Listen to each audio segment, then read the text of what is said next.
All right, we'll call the meeting to order at 5:31 PM. First item on the agenda is roll call. Here. Here. Here. Here. Here. Here. All right, next item on the agenda is the minutes. Do we have any additions or corrections to the minutes? I'll move to approve. I'll second. All right, all those in favor? Aye. Opposed? Motion carries. Next item up is public comment. Do we have anyone in the audience who would like to make a public comment? Do we have anyone online who would like to make a comment? If you're online and you would like to make a public comment, please raise your hand and we will unmute you and bring you in. 0 people online. So no one's going to make a public comment there either. All right. Well, we'll move on then to our first business item, public hearing and discussion action on a request by Waunakee Pet Wellness Complex for an amendment to the conditional use permit and site plan for an additional fenced play area at 1050 Lillian Street. And this is an item for final action by the Plan Commission. So Lauren, to you first, and then I believe we have Bill here to present. Thank you. Yep. So they're seeking an amendment to the site plan at 1050 Lillian Street to incorporate 2 new fenced play areas for the pet wellness complex. Phase 1 is approximately 20 by 40 feet. The second phase is expected to add a larger sized fenced in area with natural turf on the southeast part of the building. Engineering has taken a look at it, and as long as they're using the natural turf, they don't need to do any specific grading changes. The project would also involve moving the dumpster to the south by 42 feet. The conditional use permit needs to be updated because it was originally written to only include 1 outdoor play area. So this is updating it to allow for 4 outdoor play areas for the pet wellness business or businesses. And then with a standard provision that says future amendments to the site plan require an updated CUP. All staff comments have been received and resolved. So we're fine with this being passed with as presented. All right. Thank you. All right. And Bill, did you want to present anything or say anything? All right. Then you don't have to. We won't make you. All right. So this is on page 6 of your agenda if you're keeping a track of that or wanting to look around. And let's start with questions. Mike, did you have anything or any comments? All right. Sue. Same. Trisha. The one item in the summary memo that Lauren, you provided had a statement about the material used for the fencing. I guess that what's the question there? What was the alternative that was considered? So I think what currently exists there is a chain link fence with slats inside of it. What they're proposing is more of a paneled wood fence on the outside of that chain link to block all of the view from the street. And so that's really the only question for Plan Commission is whether you're okay with that Okay. Wooden fencing material. Okay, that sounds good. Because it seems like that would be more aesthetically pleasing than the chain link. Yep. So, okay, just wasn't sure if I was missing something. Thank you. All right. Joe. Directly to the, I guess it'd be southeast. That lot is still empty, correct? Yes. Okay. I'm good then. Brian. I think it's written in here for 4. I don't know. I didn't really see where it was written, but talked about 4 play areas, right? That's where we'll be at now. Yep. So there are 2 existing and then we're adding 2. And that's what it's written to allow at this Yes. point. Okay, good with that. All right. Chris. I'll be abstaining. No questions. All right. All right. I don't have any questions either, but I'd like to make a motion to approve the site plan. Kristen, it's a public hearing. Oh, I'm sorry. Thank you.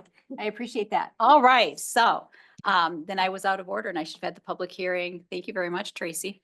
We will open the public hearing at 5:35. Do we have anyone who would like to make a comment on the public hearing? This is what happens when you read your agenda too quickly. So. All right. And no one online still? All right. We will close the public hearing at 5:36. Any further comments to be made? All right, seeing none, I will make a motion to approve the site plan and amendment to the conditional use permit at 1050 Lillian Street. Second. Any discussion on the motion? Seeing none, all in favor? Aye. Aye. Opposed? Abstentions? Hi. All right, motion carries. Thank you very much. Thank you, Bill. All right. Next item up on the agenda, and thank you, Tracy, again for that, that note. Discuss and take action on a request to rezone 811 South Division Street from I-1 to I-2. This is an item for recommendation to the village board. So the agenda item is backwards. It should be from I-2 to I-1. Sorry, we didn't catch that. So they're requesting a rezone of the subject property from I-2 general industrial to I-1 light industrial to support some future plans that they have for that parcel. It's consistent with the comprehensive plan. It's consistent with local zoning. There are small portions of the lot that are within the regulatory floodway, but we're talking like a foot, maybe. The floodplain won't affect it significantly, but there are some wetlands that would make it subject to a 75-foot statutory wetland setback. But the applicant is aware of that. Staff is recommending the rezoning from the property from I-1 general industrial to I-1 light industrial. All right. Thank you. And do we have anyone here that is interested in presenting on that? No?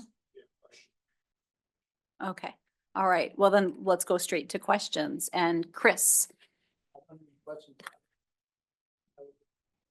I don't have any other questions, other than I just asked that in the future for our things that does say who the applicant is on here. That's it though. No questions. thank you. Brian, No questions at this time. Joe, I just want to confirm that basically the area around it is all I-1, correct? Either I-1 or I-2. Okay, that's fine. all right, Tricia. I guess, maybe help me understand a little bit of the benefit of this. I would think that okay, hold on. We're going from I-2 to I-1, right? That it would be less restrictive as I-2 versus I-1. So I'm just trying to understand the benefit or the advantage. Yeah. It does change some of the setbacks and some of the allowable uses. And I-1 allows for more office type uses than I-2 allows for. So if they wanted to do something like a more office type Okay. use, I-1 would be the zoning district that they need to be in. Okay, that makes sense. Sue, So they know what other uses they're looking for, and you do too. They have an idea of what their other uses are. It says in their application, but we can't necessarily make that determination entirely based off of future use. Just to know that it does fit in with what their plans are. Well, to note that, correct? Yep. Okay. It might have been useful to actually see a list of what's allowed in each of those categories so that, because I don't really know what I'm voting on. can you give us a quick summary of that? Thank you.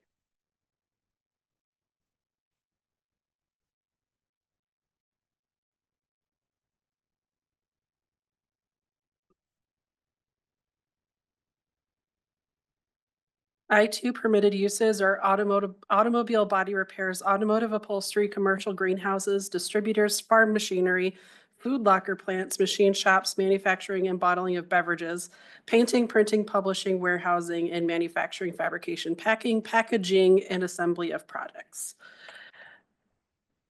I-1 is contractors, food processing and distribution, laboratories, storage and sale of machinery and equipment, trading contractors' offices, wholesaling, warehousing, and light assembly industries and office. So you're getting a lot less impactful land uses in I-1 than you're getting in I-2. All right. Any other questions, Sue? All right, Mike? No questions at this time. All right. And I don't have any questions myself. So do we have a motion? Oh, you do have a question? All right. Yeah, so this was in front of us a while back, right? With some building. They wanted to put up a couple of buildings at one point. Was that this Possibly one? with Tim. I think it maybe was with. Yeah. Yeah. Mhm. So how does this impact it? I mean, we don't know what the future plans are on this. It's just purely zoning in this at This is this just moment. purely But zoning at the there's moment. been no discussion on what the use of this is going to be. Other than probably office and like contractors' offices, I'm not sure of any specifics. Okay, Off so the at top of my head. At the time when we were here before, there was a limit on what they could do for number of buildings. Mhm. How does this zoning change affect that? It shouldn't affect the number of buildings that they're allowed to have, just the type of businesses and some of the setbacks. Because if I remember right, it was one building. Mhm. Yeah. So that still would remain the case or Yes. subject to debate? According to what I know from the zoning code off the top of my head, there would be a limit to the number of buildings. All right. All right, any further questions? All right, seeing none, do we have a motion?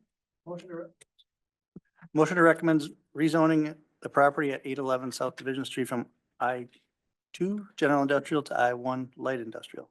Second. All right, any discussion on the motion? Seeing none, all in favor? Aye. Aye. Opposed?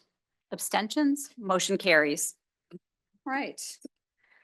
Item number 3, discuss and take action to recommend a comprehensive plan proposal. And this is a final action by the village board, but a recommendation by the plan commission. Yes. And Lauren, I will Um, turn the mic over to you and the floor over to you. Yep, so in October, Plan Commission recommended an RFP to Village Board for a comprehensive plan. Village Board approved it. We had that out by the end of October. We received 9 proposals in total before the deadline. Staff narrowed it down to the top 4. So that way we didn't have to go through 2.5 hours of interviews. But the RFP also said that we would pick up to the top 5. So we picked the top 4. So we've chosen Lakota Group out of Chicago, WGI out of, as far as I know, your corporate headquarters are in West Palm Beach. Okay. West Palm Beach, Florida, Mead and Hunt out of Madison, and MSA Professional Services out of Madison. So we've given them the instructions that they have 20 minutes, roughly 10 minutes for presentation, 10 minutes for Q&A. And the only prepared question they have is one from staff regarding the Westport Incorporation. So that'll be the first question out of the gate. But if you guys are ready to go, we'll go ahead and get started with the Lakota Group. Okay.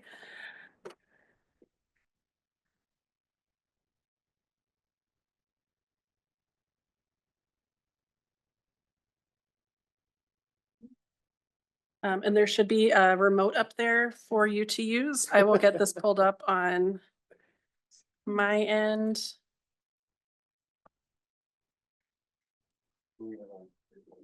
We're getting. If we're allowed to.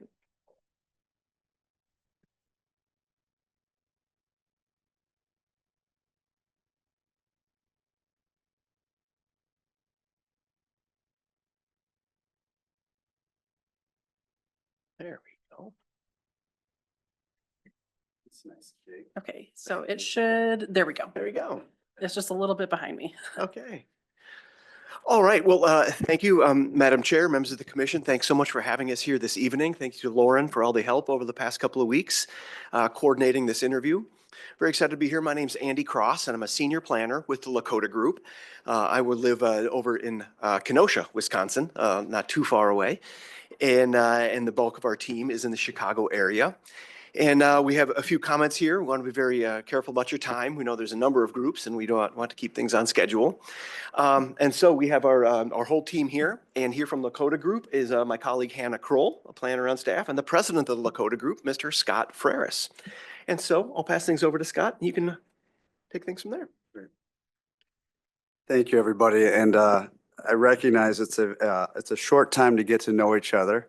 But we have a great team with us tonight, not only Lakota Group, but along with us, we have SB Friedman, we've got Taddy, and we've got our friends at Kapoor, all of whom we've worked together with in other places, doing comprehensive plans, community planning throughout the Midwest.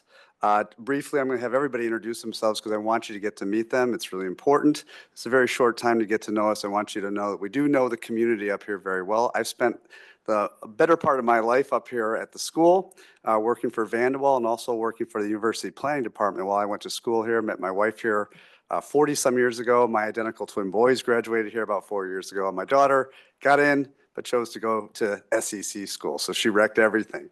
So I've spent many years up in the Madison metro area and very much want you to know we recognize what's going on. That is, there's a lot of change going on. What it was 40 years ago, what it is now, it's a totally different place. And our team is well situated to being able to address that change. We like to think of it in a graceful manner in a way that adapts to how your community feels best for growth. And so I'm going to have my folks get up and introduce themselves, talk a little bit about their respective backgrounds. There we go. And there's my team, and then we'll jump over to the next one. There we go. Okay, why don't you go ahead and, Fran, come on up and.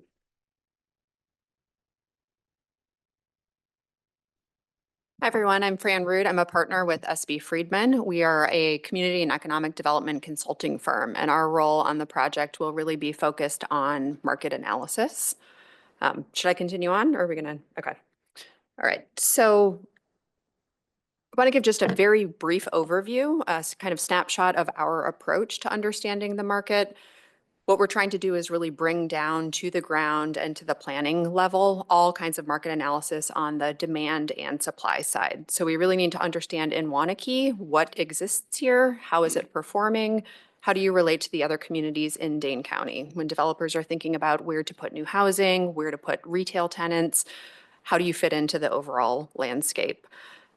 We've been working in Dane County for years. I led the regional housing strategy effort that wrapped up last year. So very familiar and thankful that Waunakee participated in that process, and know that you all have done a lot to consider and think about how to adapt to the changing market. But we need to take that work and take it to the next level and really think about how what's going on in the region affects your community. As Scott was saying, how do we deal with change? What is the right way to do it in Waunakee? And we'll work with you all to really take all of the analysis that's coming out of our data-driven approach, take all of the feedback from the community, feedback from developers, brokers, real estate agents, affordable housing community, and bring that back to have real strategies that are implementable to help you all plan for the future.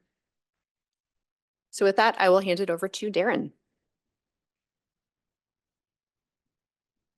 Good evening. My name is Darren Blang. I'm with Kapoor and Associates, located here in Madison.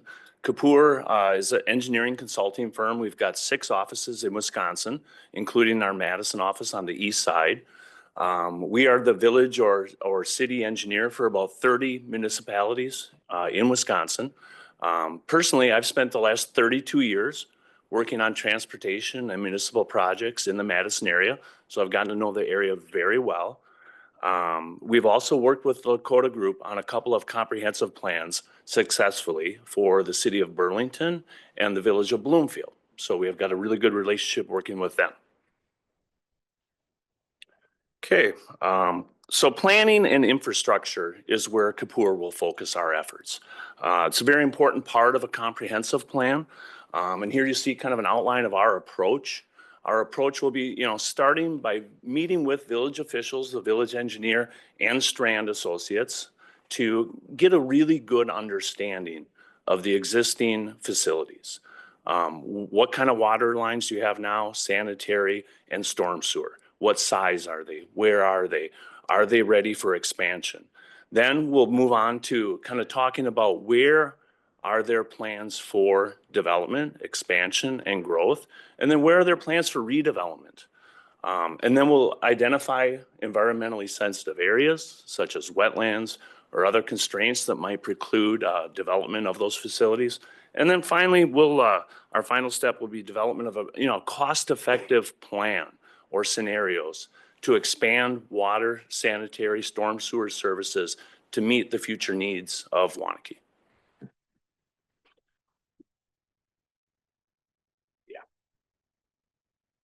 Hey, hi. Thanks for having us here tonight. And I'll start by letting you know what TADDY stands for. That's Traffic Analysis and Design, Inc. Personally, I've been in the Dane County area since 1983 and currently in the town of Middleton. And I've got a lot of familiarity with Waunakee from living here and playing golf just down the road, as well as through my over 3 decades at the DOT leading highway improvement projects. But since 2002, the TADDY teams provided cost-effective and traffic and safety engineering analysis and data-driven solutions for communities throughout the state of Wisconsin, including locally Sun Prairie and Fitchburg, as well as work for the Wisconsin DOT and for business developments of all shapes and sizes. TADDY knows Waunakee very well, not just myself, but our team. Recently, we completed a this comprehensive safety study of travel to and from your public school system for both the students and the parents. We're going to build on the results of that study as we assess your current conditions and projected future conditions for travel through the village. And then as Waunakee continues to grow, the village can look forward to implementing the solutions that will support your new comp plan and support your existing bike and pedestrian plan. And it'll also promote safer and more efficient travel, as well as improving connections for everybody that's either living here, does business here, or is visiting. I thank you for your time.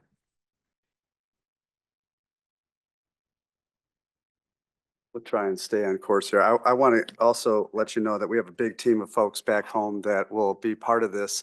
A little bit about Lakota, just from a global perspective: urban planning, urban design, landscape architecture, community engagement, big part of it, and historic preservation, cultural arts planning. Our work is all over the country, and why I say that is because we like to bring ideas that are happening around the country in real time that can be applied to other places. Our process is very simple. The most important part of your process is we know that we need to support staff to help move this along, to help move the process along. You're our regulating body, but there's a lot of work behind the scenes to move these processes forward. The most important part to us is to understand the community and engage with the community. And not by waiting around for people to come to our open houses, but finding ways to get to the community, meaning get to them. Is that at a local, I spent all of yesterday at a Christmas bazaar in Tinley Park, Illinois, with 350 people and kids singing, because that's where we were going to meet community, and that's where we got the information that we needed to find out where people wanted to go with their community plan, with their comprehensive plan. There is no one shape or size that fits all for comprehensive planning. And in fact, we're really not here tonight to tell you about what your comprehensive plan is going to look like. Rather, we want to hear about what you want to achieve at the end of the day with your comprehensive plan. What is it going to do for you? Is it a rule book for everybody on the outside? Is it a marketing piece for all the developers? Is it a way to champion what your future growth is going to look like and communicate to the residents, here's what we're going to do? We want to fashion something that's going to work for you, not just something that the state of Wisconsin says hit all the boxes and put it on the shelf, something that actually really works. And what we find when we go through our process is we hear from the community, they don't even know what the word comprehensive plan is. So the first thing is, what are we doing? Build a brand, tell people what they're doing, get some excitement about it, and get the ideas out from them. Where do we want to go? When we get to the second phase, which is really envision, it's about developing ideas and solutions and testing capacities. Where do people want to grow? What is the feel? What is the scenario that you can see yourself in 1, 3, 5, 10 years? Is it 100,000 people, or is it 10,000 people, or is it no, leave it just like it is? That conversation in the middle and that conversation in the beginning don't happen only in Waunakee. They happen as part of a regional conversation. This whole exercise is part of a regional conversation. You heard Fran talk about the regionalism of housing. Housing is the big driver that's moving all this, the jobs. It's Epic, it's State Farm. We're working for your neighbors in Sun Prairie. We were trying to work with the folks down in Verona. There's a lot of stuff going on, and it's a regional discussion. And you want to put yourself in that regional discussion in the right frame, the right focus, and you need to know what your neighbors are doing. You need to talk to your neighbors. You need to talk to Westport. We know that that is an important conversation. You really can't just jump into your comprehensive plan, promise the moon to everybody, and not know what their ideas are and what their goals are. And so talking is the most important thing. There's a couple months associated with this, a year-long process that's just on gathering and pulling information from all walks of life, all stakeholders. Churches, get to the farmers markets. When we start the project, really important. You want to be out there with people when the weather's good. They don't like to come out unless you can bring food and music, then they'll come, and activities for the kids. So at the end of the day, we know we have to develop realistically achievable solutions, things that fit your community and things that you can actually achieve. Don't put stuff out there that you're not going to get to. So we need to understand the economics behind these deals, behind development. What does it mean? What's the impact fiscally to the community? What does that mean when we add 4,000 more housing units to that, on all of our services? How are we going to impact that? And we put that into the Envision plan, we test that with the community, and then we put it into a final plan. And the final plan isn't one that just colors in the land use bubbles and makes the pretty colors and pictures. We know you want to study some important areas, some important corridors, what I would call target areas of the community, and look at the downtown. You got a beautiful You got a beautiful downtown, which is just amazing. I came here after a Penn State football game one morning. It was like, oh my God, beautiful. I just hadn't spent time here. And that's something to be proud of and build upon, but you got to put time and effort into it. You got to have a plan for it moving forward. So all of that's going to be part of our process, but we develop an implementation checklist. Really what that checklist is for civic leadership, yourselves included, to have a game plan over the next 1, 3, 5, 10 years. What are we supposed to do? What's the next thing? What's the priority? Does that align with other regional initiatives? Does that align with our fiscal and capital budgets? Does it align with our grant opportunities that are out there, or bigger conversations at an IDOT level or a WSDOT level or at a county level conversation? And that's all baked into what we call the final plan. And that final plan, everybody's used to seeing the big document, and you got to have a big document, and you got to put it on a shelf. But in our world today, that's not how people use information. They use it electronically. And so we think of it as a condensed version. We've got the big book, but we've got a condensed version. It's the Reader's Digest version of what does a comp plan mean to me as a business, as a homeowner, as a developer, as a property owner, as an adjacent neighbor in another community. What does it mean? What are the impacts? And we like to put that out there in a way that's easily readable, graphically rich, in a way that people can digest and actually use it, not something that's just out there as a docket. And 1 year from now, we're still your partner because we're going to come back. And we're going to come back in a year and say, hey, what's working, what isn't working? What do we need to reassess? What just happened that we weren't ready to be ready for in our conversation? We started comp plans back in 2019. I can tell you that all of them we stopped when COVID came, and then we started over, and it was a whole new town and a whole new perspective. And funny thing was, the things that were important to people were their little retail downtowns. I wish we can get to our coffee shop, our restaurant. The other thing was their sidewalks, because their sidewalks were the most important infrastructure to them in the whole world, because it's where they saw their neighbors, they felt safe, and they were connected. And we want to make sure that in this conversation, we are connecting with you, but that your community is connecting with one another in an important and physical way. So we want to understand what growth looks like. This is one of the pictures I took when I was out here on that Saturday morning, and it just signifies to me all the change that's going on. At the end of the day, we need to understand what it looks like. We understand what's important from a priority standpoint. What can you manage? What part of development can you manage, or what part do you find yourself, whoa, we don't have enough information here. We need more support on this.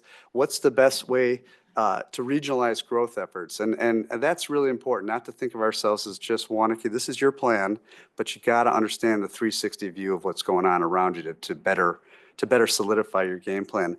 And then how do we preserve that character? Really, at the end of the day, that's our cultural arts preservation platform in our office. We don't use it to protect buildings and save old buildings. We use it as an economic development tool.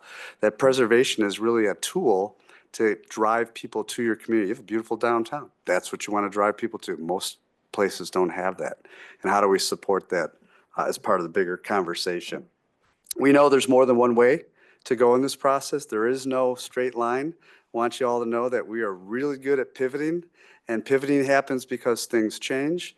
Political leadership has other issues that they're trying to deal with, and that 360 view of our neighbors. And we know to go straight, sometimes you got to do a lot of jibing and tacking to get there. And that's an important part of our world. Our team, we've all worked together our company's been around for 32 years. We've done this a lot, and we constantly learn about the best ways to actually engage with communities. It's not the traditional way anymore. And while we want to follow the state statutes of everything, we're going to develop a plan that meets that, but is forward thinking in terms of moving you in the right direction. So with that, I'm gonna call it quits. We'll leave it to any questions you have. We know you have some. We want to be your partners. We are not far away. I know that conversation, our friends that are in Florida. I think in today's world, we're all close because we've got that world of Zoom. But at the end of the day, we brought the whole team because it's important to us to see you, get face to face with you, understand what's on your mind. And we know we'll give you 110%. We hope you reach out to some of our friends and partners that we worked with in other communities and ask them if we delivered on our promise. So thank you. Thank you. And Lauren, you've got the first question. Yep. So it's the email or the question that we emailed to you. with Westport petitioning to incorporate, which is going to have a huge effect on our land use planning within our 1.5 mile planning buffer. How does that affect or adjust or change your approach to comprehensive planning for Waunakee? That's a great question. And, we're always prepared for that same question. Just about every community is understanding what somebody else is about ready to push the button on. I think in the front end of our process is engagement. And sometimes engagement isn't just your community. Sometimes engagement is the outside periphery. And I think that we need to do personally, I think my team would be the same way. We need to do a really heavy dive in with Westport right away, sit down at the table and understand, hey, we're going to undertake a comprehensive plan. What we don't want to do is provide the world with some unrealistic picture of what it's not going to be. We'd rather find out where your goals and ambitions are, where they align with ours, where there's differences in ours, and understand at the end of the day how we can deliver, again, back to that regionalistic approach, the right solutions that meet both communities in the broader perspective. It may take that arrow thing, it may take a little different turn, and it may slow us down a little bit on the front end. Just to be honest with you, while you can lay out a 1-year process, these twists and turns can take you in different channels. And so you need to leave yourself a little bit of flexibility. So we say a year, might be 14 months, could be 10 months. But the point of the matter is we need to get together with them real early on and have that conversation. So we're not going down a path of things that we can't achieve. Yeah, I can piggyback on that a little. I think it'll just be really important to understand what Westport's vision is, what they feel their identity is, and what the concerns are. Because that's going to inform negotiations and future discussions. If there's a clear understanding, all right, they're worried about X, Y, and Z. We don't want to be Waunakee. Okay, what does that mean to you? What is Waunakee that you don't want? Or here are the key assets, and we can never stop being a waterfront community, or the natural resources on the river are the number one thing for us, or farmland preservation is very important to us, and we don't want to lose that. Getting all this information from the Westport community, from that stakeholder group, whether it's the town board or other groups that will work with staff to identify, we need to glean what those pressure points, no, not pressure points, but the key really important things, flashpoints, the red flags, what they are going to be most sensitive to, because that's going to inform the discussions and allow the Waunakee community to come into those negotiations with a much full understanding. Okay, this is out of bounds, but we can talk about this. And it's where the growth corridors, here's what we're going to need in the future. That'll be informed by the analytics that we're going to get through the housing and market analyses. Here's what we're going to need. Here's where we're thinking about putting them. Make we understand these are your concerns. So then we can have a discussion about various scenarios. That's how I envision that. All right, so I have a question for you. So if we take housing, which is a regional issue, off the table, and we take the Westport Incorporation, which will work itself out at some point, when you looked at the RFP, knowing what you know about the community as much or as little, what do you see, those two issues aside, as our next two biggest challenges that we should be addressing in our comprehensive plan? I think that's a great question. I don't know your community well enough and engaging with your community. I would say just from the outsider's perspective, it's retaining your character of the community. And that is not only your downtown, but in some respects, the farm character around the perimeter. Because what you see now is suburban marketplace. What you see is what everything else that's developed around Madison. And I don't know how the community feels about that. Personally, I haven't spent the time to talk to anybody about it, but I would assume there are people that want to keep and retain the character of what was Waunakee at one point in time. I came here, I can tell you, I came here 35 years ago because my wife worked for a company called Techline Furniture and Marshall Erdman, and he had his factory out here. And it wasn't the same town that I remember today. I don't know whether you want to get back to what it used to be. I don't know whether you want to take what you have and protect what you have that's still good, or you want to allow this growth to happen because the growth is good from a fiscal picture. But it also has its impacts on, I would call, people's perspective of why they came out here in the first place. So those would be the things, character-driven issues, and protecting, to me, would be protecting the quality of your downtown environment and the walkability of this community and connecting one another.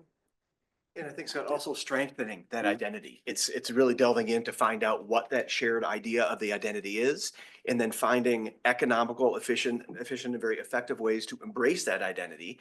Gateway signage on 19, just saying, hey, our Main Street, further east, saying, hey, we are Waunakee. and really advertising that in a way that reflects the whole community voice. Right, Sue. Yeah, you had a question. Many people have come here who were not original Waunakee people, and there is a very strong family linkage for many Waunakee people, which people want to keep. But then we've got a lot of new people who've come here, and many have come here because of the schools and the neighborhoods, and the type of neighborhoods that we have. In your housing plan that was done for the county, they would not be supported today. And I think that there are people who are anxious about, don't come into our subdivision and change it. And we like this way of living. We don't want to be Madison. We understand there is a need for more housing, but is that something that can be discussed in the community? I think the community doesn't really understand it because they don't go to all these meetings. They have other things to do. But I think it's very important to understand because that's a big subject. Is it the equation of the split between multifamily and single family housing? that Is it has split been between huge. renter, owner? That's been an issue historically. I'm a developer.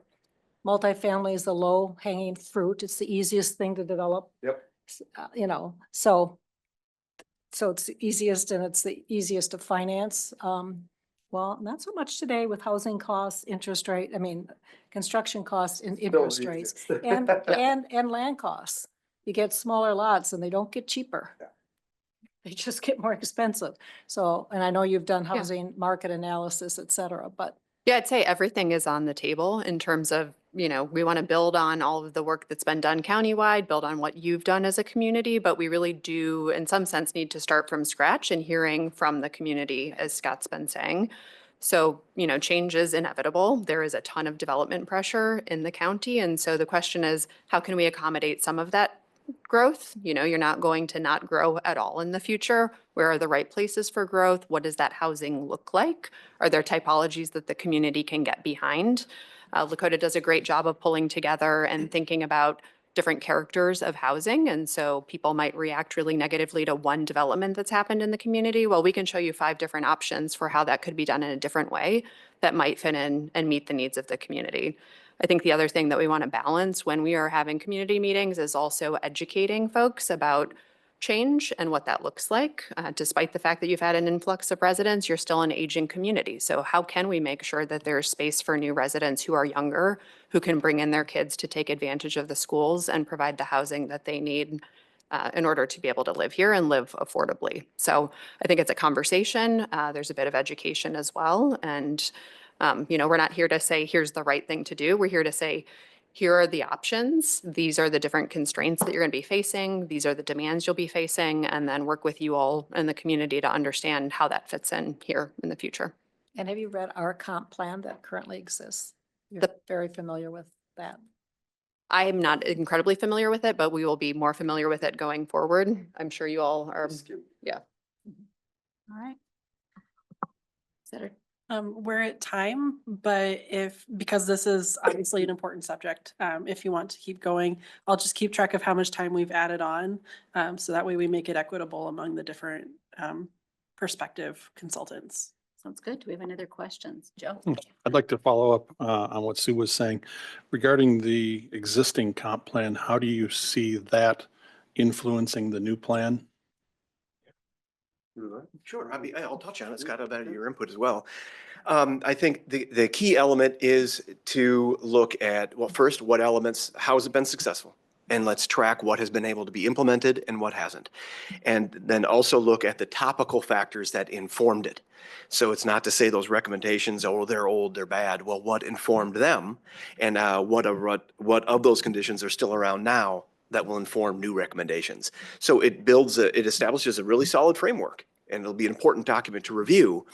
But the goal of this is to grow from it and recognize what has changed to inform new recommendations and strategies, and carry over ones that are still successful or have real grit, but just haven't gotten around to them yet. Scott? I think you use it as a basis for where you were or where you are right now. I think you have to start a comp plan, whether you start either new or you add on or you update, you have to start with a new community voice, where it is today and what's bugging people, what's on their minds. I was just thinking a little bit about some of the things that are good and bad. Like one of the things you said, what's one of the other things that might be a hindrance or a problem? I'm thinking where you're located. You're really kind of off the beaten path. I mean, it's a pain to get here from 90 and what is the other one over here? KP or whatever it is in Middleton or what? That might be a strength and not necessarily negative. I'm sitting here going, kind of like it. Like the fact that it's a little harder to find. Developers are gonna find it. They're all gonna get here. Everybody's gonna get here, but it's just not wired into all the system. And it still has a sense of kind of driving through some of the country to get to it, so to speak. So there's a pro and a negative to that. But back to the comprehensive plan, I don't think there's anything wrong with it. I think we can build off of it. I think there are some good things that are part of it, but I still think you want to start from the current voice and understand where people are on topics. And they may have changed, it may be the same. Also leadership changes. And that's the biggest variable in comprehensive plans. You can write them, but in that 10-year time frame that they're good, there's not the same leadership carrying it forward. And that can be the biggest problem on some of these things. Excellent. Thank you. Other questions? No, none? All right. Thank you, guys. Thank We you very appreciate your much. time very much. Yeah. Thank you all. Good to meet you all.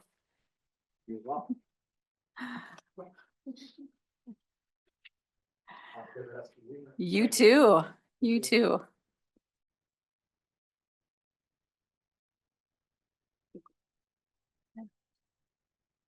All right, next up, WGI. Are we going in order? Yes. Yeah, all right. Thanks. Have a safe trip back.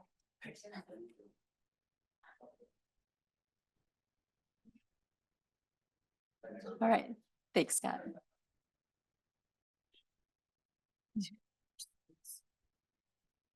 Oh, it's been years. Years.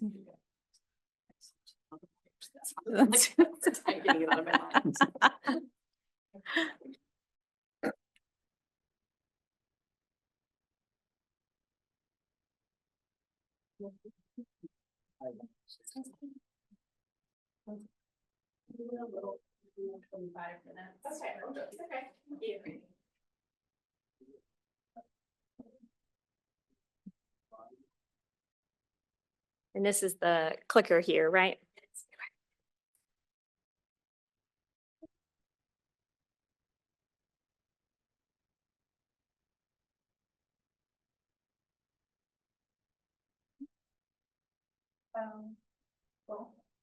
Good, okay. All right. Can everyone hear me okay? Great. Well, good evening, Plan Commissioners. It is our pleasure to be here with you this evening. And we appreciate the time and coordination of staff to bring us to this point as well. It appears we were lucky enough to bring a little extra warmth from the Sunshine State. So thank you, Andrew, for bringing that up here.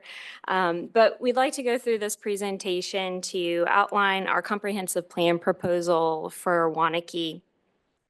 And our team consists of WGI, Future IQ, and JSNA, which we bring combined expertise and innovative solutions to the table to address the unique needs that you are all currently facing and potentially will face in the future. So my name is Courtney Powell, and I am WGI's Planning and Community Planning Manager.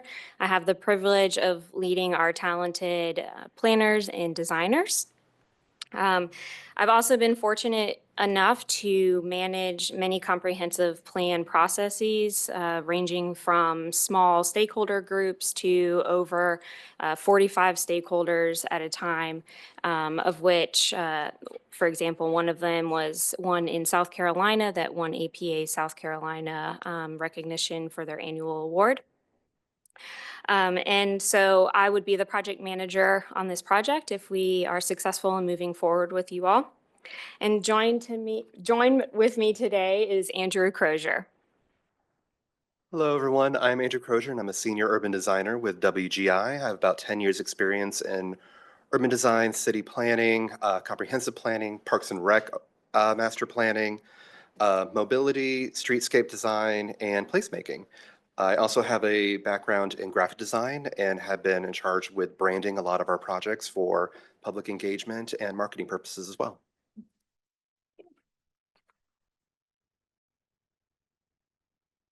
So as I mentioned, our team consists of 3 firms. Although we are 3 firms, we operate as one synergistic team.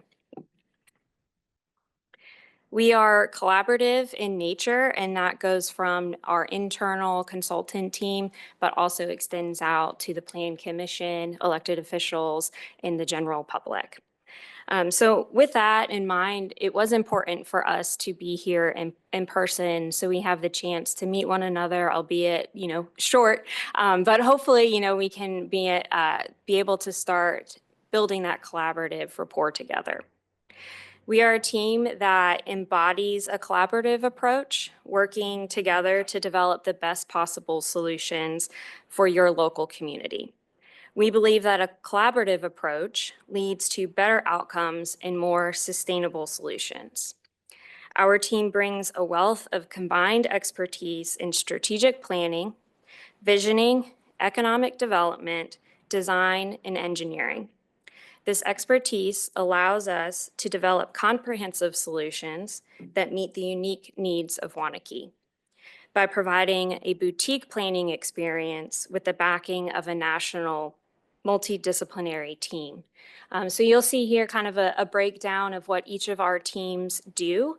FIQ is the strategic visioning part of our arm. They are a global research and engagement firm where they really, it's hard to explain their process without, kind of being in it, but it really is something that just has a special sauce to it. And it really is very engaging and has deep conversations and helps build that foundation. WGI, we are an award-winning established firm.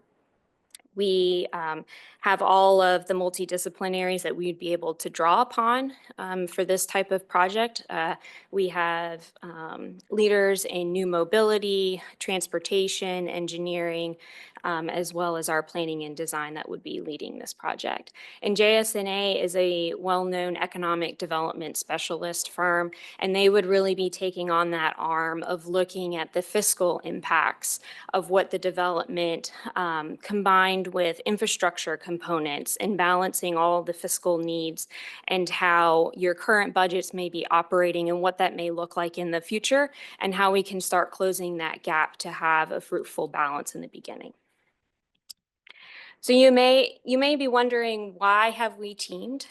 We work together regularly. We have current projects going on right now that are on comprehensive plans. And just simply put, we found a rhythm that works. And again, it really goes back to, we do have 3 distinct names, but when we get together, it feels like we are just one team that, we were just meant to be together.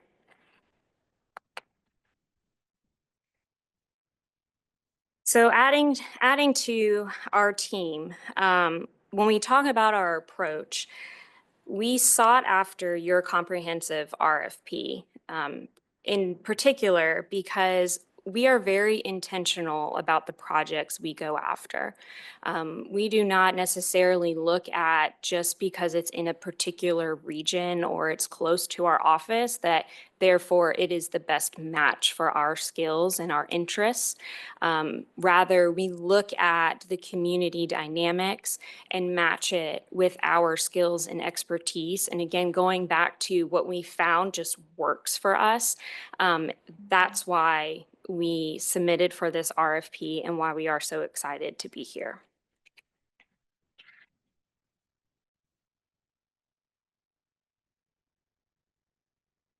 So hopefully through our proposal and through our discussion today, you get the feeling that our approach is unique.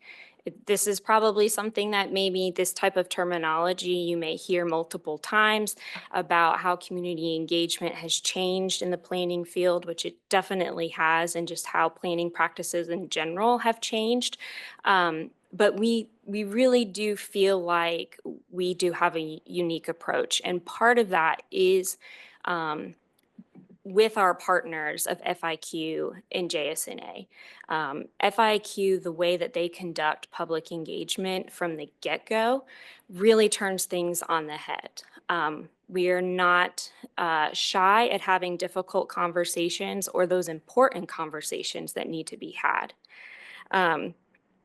Again, our approach that we have found to work has been proven successful in other communities, and we do, encourage you to reach out to any of our current or past clients on that.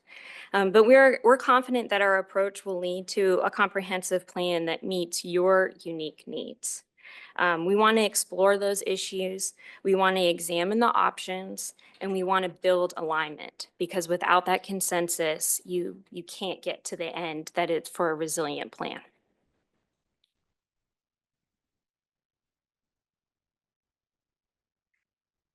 So when, we talk about those different challenges and kind of the things that made us gravitate to Waunakee and moving forward, you all are facing unique challenges, such as managing your growth, looking at preserving natural resources and maintaining your small town character while dealing with that rapid growth.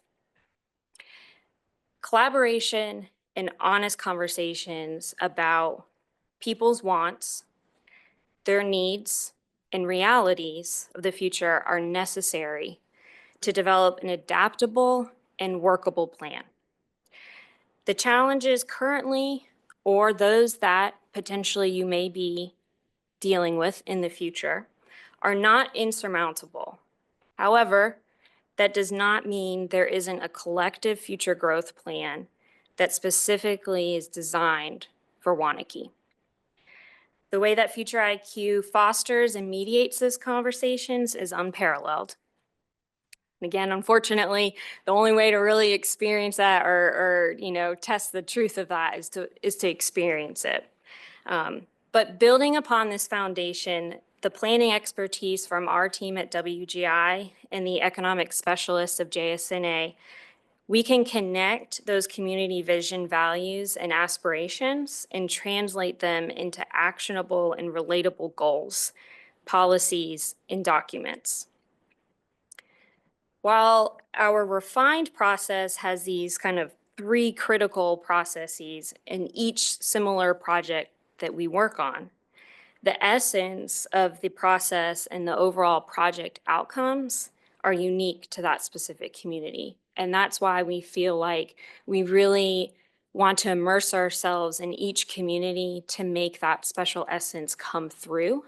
But those 3 aspects of our teams really, we feel like, does create a strong foundation and is successful. But because that may be routine, doesn't mean that the contents of your plan is not special.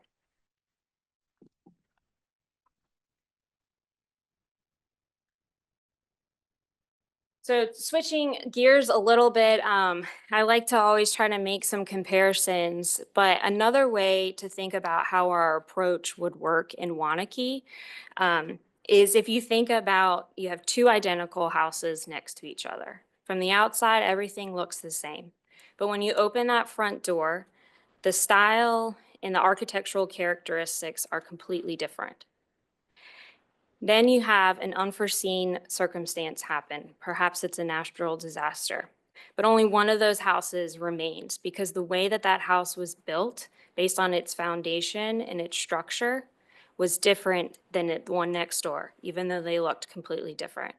And that's how we like to describe our process, that by having this immersive community engagement on the beginning and leading through the technical component, really builds that strong foundation and those structural supports to make your plan resilient. One example I have for you is one process that I was managing started right before the pandemic happened. Then we know what happened then. And we were asked and we struggled with the question, do we pause this process or do we continue on? And people were asking, things have changed, now we've done this work, we've done kind of our big side of the community engagement, what do we do? And so we thought about it for a while, and we really decided, we don't need to pause this process. Why? Because we are building this plan based on the community's values, principles, and priorities. And that is how you build a resilient plan in addition to the fiscal sustainability. But with a long-term vision plan, like a comprehensive plan, in order for it to be made resilient, you need to understand your community identity. And then if there are any unchanging circumstances that happen, let's be honest, there's going to be something that none of us can predict, right? In the next 10 years when you have to update again. But when that happens, you can go back to your plan and say, does this decision or does this project, does this meet our overall direction, and does it meet our community values? And so we were able to continue on with the comprehensive plan process. Some of the technical details, yes, changed, but we were able to work through that process. And so again, we are able to work fluid, but that's also how we like to work as well, is in the moment.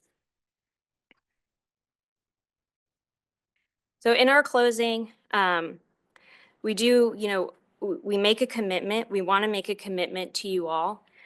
We are dedicated to providing the best possible solutions for Waunakee and offer these following commitments to you.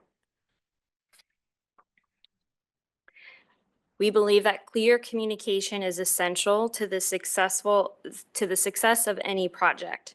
We take the time to fully understand our clients' needs and communicate regularly to ensure that we are meeting their expectations. We will find innovative solutions through meaningful conversations, balancing community sentiment, political climates, and data-driven insights.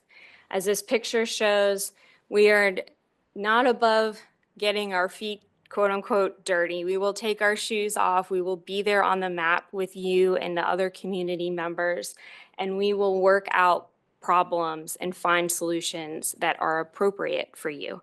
Again, there may be things that seem like you're reaching for the stars, but that doesn't mean it's off the table. It just may mean that the road to get there may be a little longer, but let's figure out how we can get you there.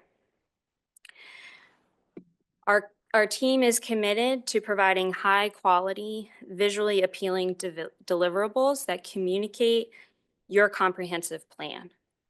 The way we communicate planning in these days is very different than it was 5-10 years ago. So we are skilled in crafting the project branding specifically for you. And we are also proficient in ADA compatibility documents, which we know by also working in public sector is such a huge challenge to overcome. Technology is great to some point, right? And then becomes a detriment. But we understand those challenges, and we are able to deliver ADA compatible documents for you.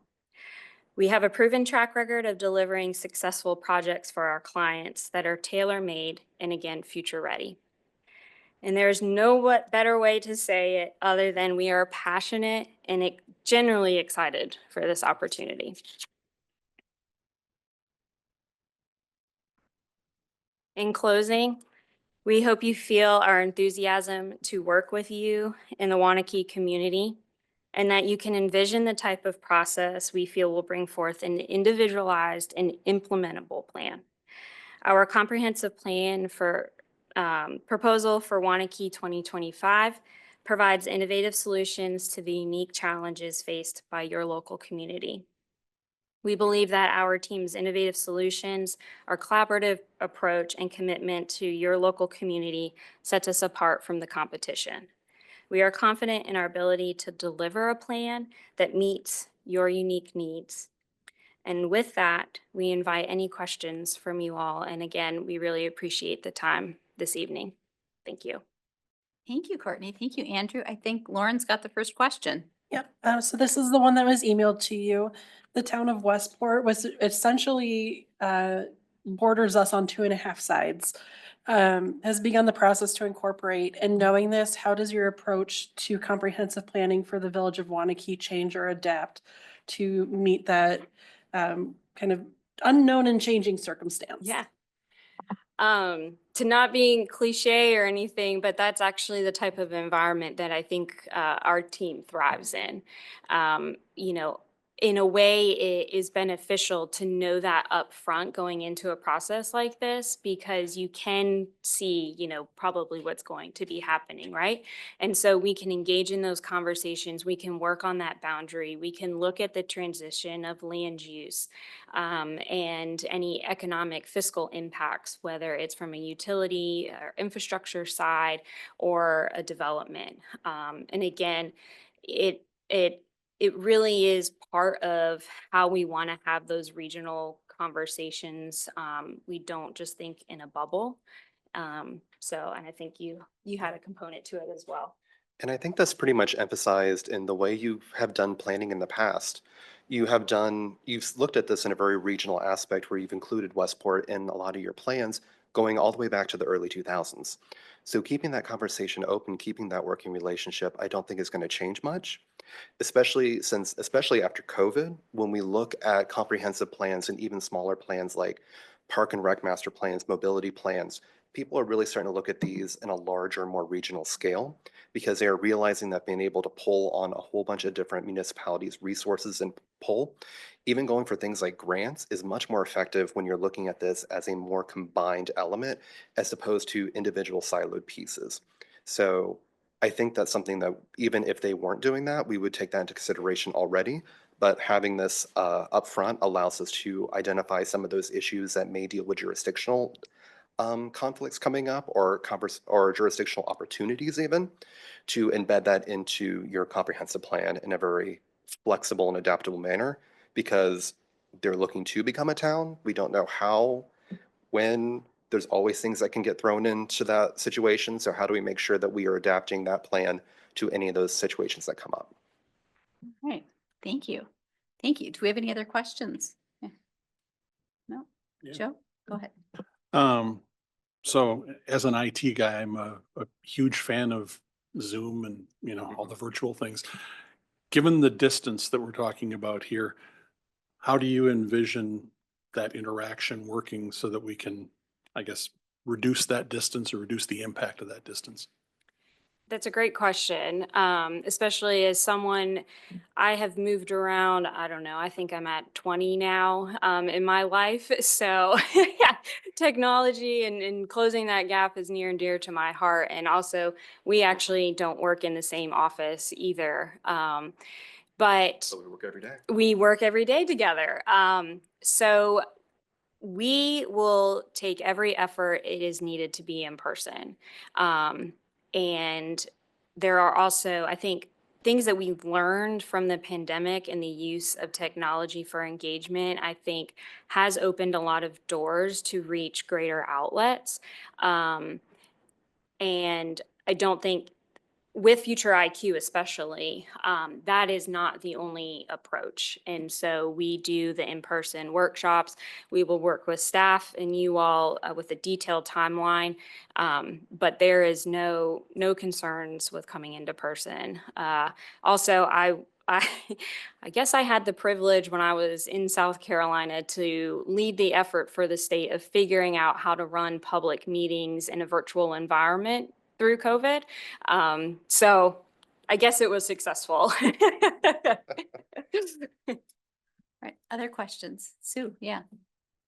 I always think about public engagement, and I know there's workshops, there's meetings, et cetera, but people are really busy. Lots of families here, people with little kids, older people, et cetera. And we want to get to enough people, not just the people who are the most active, which us, et cetera, but we want to get to the average citizen in Waunakee and get their thoughts. How do you do that without making them go out at night and go to a meeting? I mean, I understand the virtual, but what other ways are there? Because they still have to log in and their kids can't be screaming in the background or needing their attention going to bed. I mean, it's a reality. Yeah, yeah. Yeah, I'll start and then, a recent example actually with one of the comprehensive plans that we're working on as a team. We are setting up these discussion boards, which has a online component portion. But there's also boards at the public library. And so it helps it's in the middle of our process right now. And so it kind of helps describe what this process is, and then kind of goes into trends from a regional perspective, then bringing it down to the data of the community specifically and what that may, mean and for people to think about. And then it's this interactive discussion board that gets uploaded online as well. So there's an in-person, we're working with staff as well to go out into the community, whether it's events or neighborhood associations or just, word of mouth and reaching out to the people. And then there's the online component too, where it all kind of comes together. But Andrew, I think he's done a lot of work in that space. So we have found that not a lot of people want to come to a planning specific event. I'm a planner and even I don't want to do that. So we have found the most effective way is actually to piggyback off of existing events that are already happening, especially with the city. And not only does that get you access to more people, but to a different demographic of people who never really engage in this type of situation, people who have never really made their voices heard or even know how to make their voices heard. And you start to make those connections of what is a comprehensive plan? Why should I care? How does this affect me? What are the opportunities for this? And it gets them really engaged and they start to really think of it as kind of an interesting thing. We also like to really do some work with kids as well. So while we may have like a little survey or a planning organization for the kids, we can keep the parents hostage and have them answer some questions as well while the kids are doing their own thing. And then we realize that a lot of different types of people have different ways of communicating and have different preferences. So we've worked with a lot of communities, from immigrant heavy communities, non-English speaking communities, older communities, people who may have reservations about technology or trusting someone from the outside coming in, asking them questions. So example, we did a project up in Fernandina Beach, which has a very long history with the African American community up there, and they have typically been the least engaged. So we went to the Juneteenth event, held a booth, held a survey taking center just for them, and did workshops for the kids there as well to get them input. We went to them as opposed to having them come to us. We outreached in Lake Park has a large Haitian community. And we worked with the pastors who were really their community leaders. And they were the ones who were giving us the street cred of, they really want to help you guys out, but we need to know the information. Here are the pastors giving out our surveys or telling them about our program. We've worked with Spanish speaking communities where the main social agora or forum for them is actually the grocery store. So we find out, where are people meeting, where are these conversations happening, and where can we not only be the most effective, but reach the widest array of people so that we're not just hearing the loudest voices, we're hearing the true voice of the community. And then we also do really great branding that I do. That helps. It's great. Great. Oh, that's fantastic. So two of our big issues right now are obviously the Westport Incorporation, which is something that we will work out with our neighbors. We've been good neighbors for generations. But still a lot of work ahead of us with that. And then housing, and our entire county, our entire region is just like the rest of the nation, pressed for housing. So beyond those two issues, with what you've read in the RFP, with what you've seen as you've maybe driven around town today, what strikes you as our next two biggest challenges? Nothing like asking for an answer like that without any real data, right? So, Do you want to take one and I'll take one, or? Sure. Yeah? Okay. Okay. I'm going to say connectivity. Mhm. Was that yours? Did It's I? gonna be mine, but you go I'm ahead. sorry. You go ahead. I have a second go one ahead. too. No, you go ahead. You go ahead. For me, I would say connectivity. Coming from the DC area, and he was actually just kind of harping on me for this. And I've lived in communities where connectivity is, car is the way, rural areas. But now being in the DC area, now I've shifted towards kind of the multimodal pedestrian. And I'm always intrigued by this challenge because your infrastructure is built in a lot of places, right? And so how do you increase connectivity when things are built? And I think each community is different on what that solution may be. But that puzzle is really interesting. And I think with our team's expertise and our ability to not only visualize, but understand it from an infrastructure and a fiscal component. And then how does that potentially come out in your development regulations to actually make that happen? So there's several stacking pieces there, but there's a solution. And I think there is already a really good start. But just, maybe offering a few more kind of options or creating a few more links can really go a long way in a community. Sorry if I stole it. I'll forgive you. Okay, thank you. You can buy me a glass of wine afterwards. Okay. It is his birthday. We're claiming I'm 28.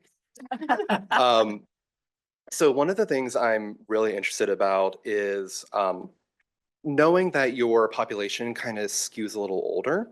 One of my favorite projects that we worked on with WGI is we partnered with AARP to do livability indexes for a lot of the communities around here. And they have started a livable communities program where we look at how do seniors and older populations, people who may be disabilities, whether mentally or physically, actually experience the built environment the way that they intend. So not just looking at connections and housing types, but looking at access to your open spaces and park and recreation. Are they allowing you to have older generations kind of thrive in those areas? There's a lot of new technology coming up and a lot of new services that are geared specifically towards seniors, especially with things like para and mini transit options as well, which has become very popular in Florida. And understanding some of those livability aspects that not only are predominantly focused towards seniors, but actually help improve all the people in the demographics, such as housing diversity, people who may want to who are empty nesters and want a smaller area, but stay in Waunakee because, this is their home, this is their social network, and they, just don't want that big house anymore. They might want a little townhouse. Or these people who maybe are getting on in age and they want to find a new way to get from point A to point B. So I think there's a lot of opportunities there to make Waunakee a leader when it comes to helping people transition from that able-bodied, younger personality and letting Waunakee be their forever home that they don't have to move out of, and really just keep Waunakee as the place that they want to be. I think, when you take people away from their social connections and their friends, that's when, I got a little emotional. But that would be my issue, yes. And as you were talking, Andrew, something that popped into my mind, we were just out and about today, and we were talking with anyone that was willing to talk with us. Not in a weird way. Yeah. Hopefully we didn't scare anybody, but so one of the interesting conversations we had was with a younger lady, and she's born and raised here. Her family's still here, but she's moving to California. And she said, I really do love this town, but, I'm kind of in a spot in my life where, I need something different, right? And we actually find ourselves working in a lot of communities that either have trade schools or local universities, high schools. And there is this real challenge and something that I think is maybe not as widespread known in the planning field right now, but there's a real opportunity with the younger population. And to your point, with the aging demographic, how do you capture that younger generation, whether they're here now or to bring them in? And I think that is something that would be a really unique conversation to dig into for this plan. All right. I was the parent of a 23-year-old who just moved to Denver 2 weeks ago. You know, they That's all a have to great spread their conversation wings, to right? have. But then, Yeah. you know, being able to bring them back, right? Exactly. So, yeah, what are those things? And, you know, doing those student engagements, even from, you know, little children to those out in school, you know, really hearing from them and what's their world, really, because this plan is really going to start to affect them when they get into those shoes. So And the kids will tell you the truth. They will. They will be Yes, brutal they about it. will. Absolutely. Any other questions? No, Mike? Yeah. Actually, a couple of real quick things. I saw where like with the other two firms that they're founded in 2003 and 2009. How long has WGI been around? 51 years. So I father, have a son. t-shirt that says that now. Yeah, son or father founded it. Son is now carrying the water. Works in the office Nice. below me. Yep. The other thing I was going to ask, with prior group, we had just asked if they had looked at all at our current comprehensive plan and what they thought, if that was a building block for what they'd be doing, or how would you guys see that? So we definitely see it as a not necessarily a snapshot in time, but we would want to work with you all closely and staff to get a really good assessment of the implementation status of that plan. And are there any things that the community feels like are still important? It would not be what we would envision for this, a update to that plan. We would envision a new plan and understanding what kind of elements may be that foundation. But we would not consider this to be just an exercise to update maybe your vision and keep it within the same lines and update your data, reorganize a couple of things. This would really be a full new plan. Thank you. Other questions? None? I just have one more. Yes. What is your approach to the ever-growing size of comprehensive plans? Oh, It seems like cut every it. plan that's made No. is. We're opposite. Yes. Cut it. The way, yes, no, we know, I know states keep adding elements. There's healthy communities, sustainability, right? All these new things. But the way we craft it is a story. And so we do have the state requirements, right? And so a lot of that stuff, maybe we put in an appendix, but the main component you can pull off the shelf. Anyone in the community can use it and understand it, but it tells the story from start to finish. So anyone who is looking to move here can say, what's Waunakee, you know, what's going on? And they can understand it. It's visually appealing. And it's succinct, you know, and then for the technical components, when you need to dust that side off and do that, you can have that fun, but we really want it to be a usable plan that you're proud of. So. And I would say we also kind of lean a little bit more on the visuals. We find that a lot of people are more visual learners as opposed to reading these text-heavy documents, which are, it feels like when you're updating iTunes and you're just click yes, and I don't know what I just signed, but I'm like, I'm not reading that. And when you make it a little bit more succinct, it makes it more flexible. When you start loading all these specifics into a comprehensive plan, you're really locking yourself in. And when you have to do these revisions, it can really complicate things. And when you're looking at a 10-year or 20-year planning horizon, it just doesn't, nothing's going to come out the same way that you thought it was going to 10 years ago. So keep it short, keep it succinct. As my professor liked to say, a good writer can tell me in 10 paragraphs. A great writer can tell me in 2. So. Yeah, words mean something. Mhm. And we spend a lot of time in the dictionary and thesaurus, honestly, to make sure we're really finding the appropriate word of what we're trying to communicate. I do have one question. too. Yes, yeah. Oops. Kristen, so you mentioned right away that you were selective as the communities you were going to try to work with. What 3 things were the top things that you stuck out to you that why you wanted to select Waunakee as one of them? Talk about something. You want to start? Start. So one of the things that was really kind of interesting that you guys have done very successfully is you have really started incorporating multi-mobility a little bit better than what I think the typical community does.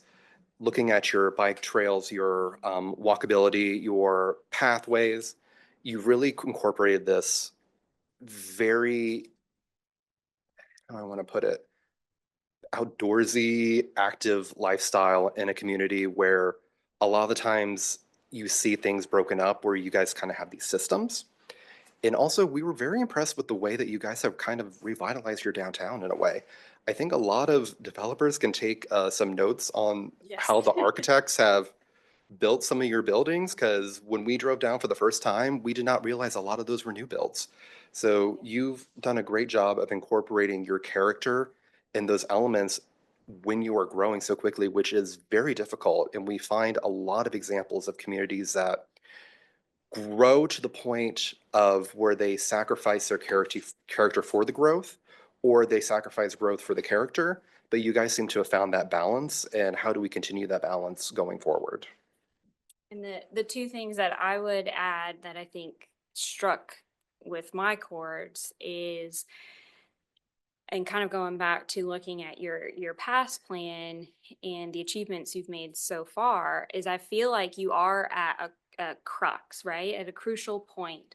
And we want to be there to help bring the technical side and the collaboration, but what's the word I'm trying, the mediation to allow for your community to have these important conversations so you can take yourselves to the next spot that you want to and be able to have that be lasting. The second thing that struck me is your community size. We really like to get to know our communities, and we want you to feel like there is no line, there's no consultant line, community to consultant or staff. We want you to feel like you know who we are. You can come to us with anything and just have that personal relationship. You don't get that in large counties. And, we work in those too. Those are personally not my favorite, because I like that personal touch. And that's what I thought, you all would provide. So. Thank you. All right. Any other questions? No, we'll definitely take that compliment about downtown. I was not on the plan commission. It's fabulous. But several of the people at these tables were, and yeah, that's a huge legacy to the community. Tricia, did you have okay, excellent. No other questions? All right, thank you very much, Courtney, Thank Andrew. you. We Thank you Appreciate so your time. much. It's our pleasure. Yes.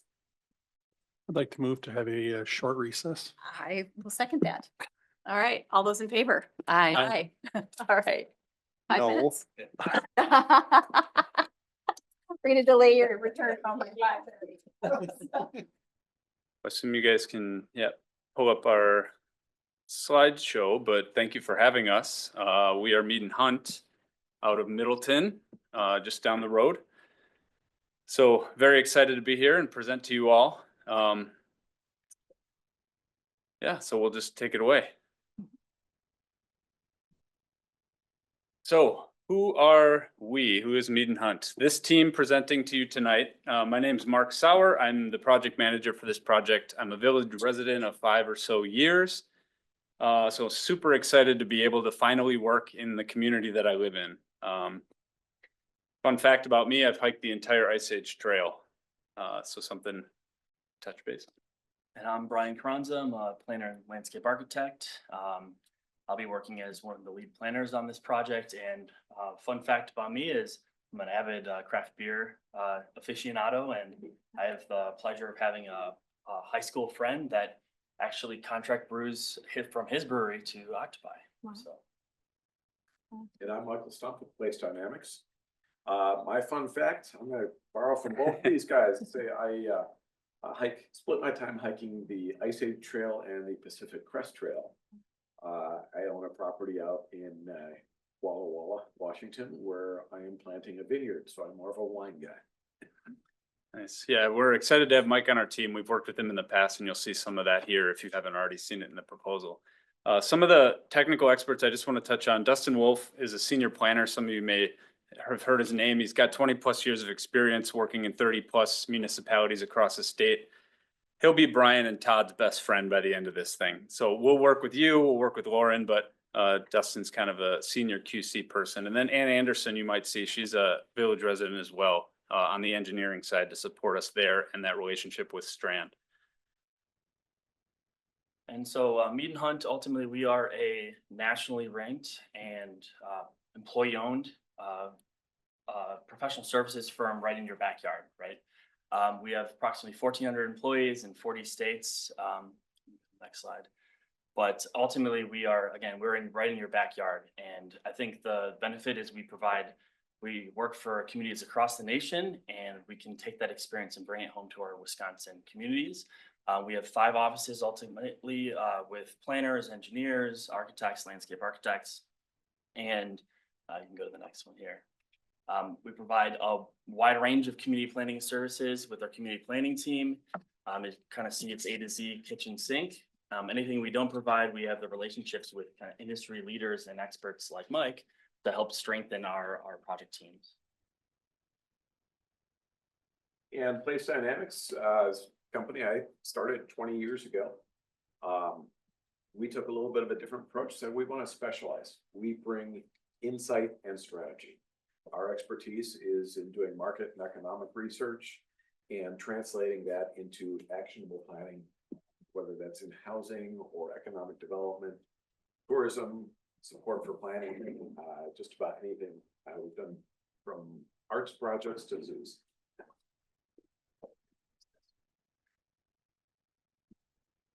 It's just a mic. Okay. Yep. So that's a little bit about us, right? National firm, local presence. But I think the point of this is not about we, it's about the key. We want to talk about you guys. With that, we know Waunakee. We live here, as I said. If we could, from a professional planning side of things, delegate one person to write a comp plan, the best person to do that is your staff person. She's busy. The next best person to do that is you all, but you're busy.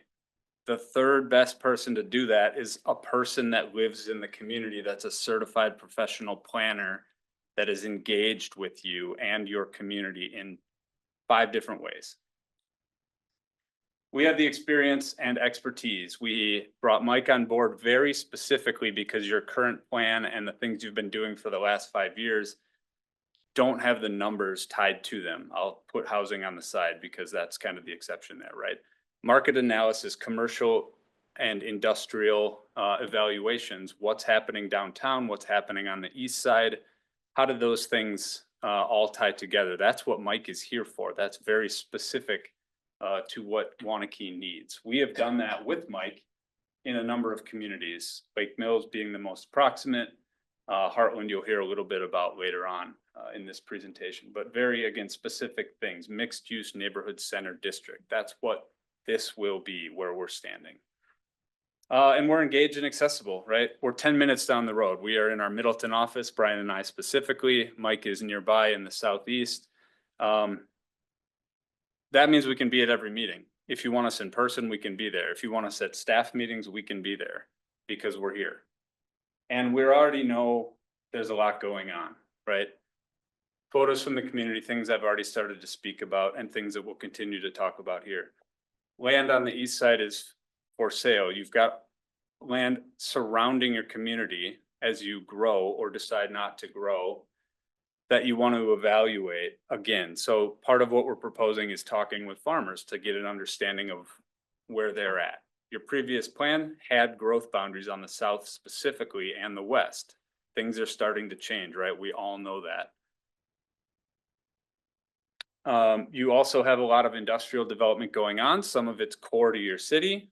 Are there land use conflicts that are now starting to arise? What is the temperature in the room from an industrial standpoint compared to a community standpoint when you think about specific businesses in the core that used to be on the fringe?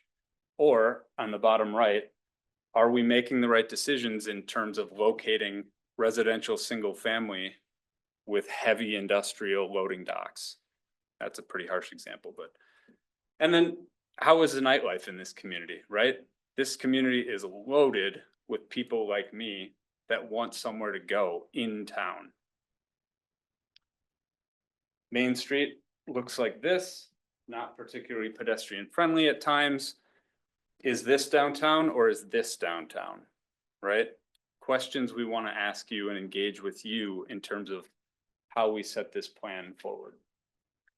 So the stakeholders and audience, who are we talking to? Specifically, you guys, decision makers. How are you going to use this plan? How do you want to use this plan? Business owners and farmers, in some ways very different stakeholders, but in some ways the same.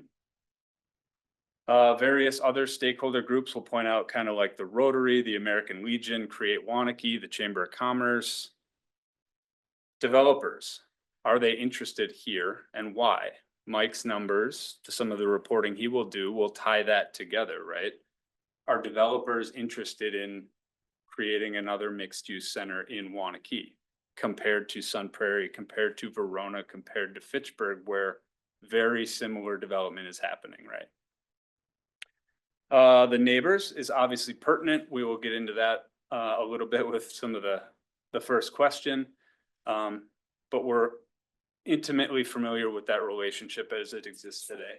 And then the public. The public is obviously who this plan is ultimately for. We have people here, median age of being 39, young, busy families. But again, to the nightlife, where are they spending their money? Do they want to stay here? I am your case study. I have a family with kids and I'm here today. Will I be here in 15 years? I want to write a plan that keeps me here. I'll point out that 36% of your population is over 65. That's obviously critical to the housing conversation, making sure they have sufficient services to go with the housing in the community.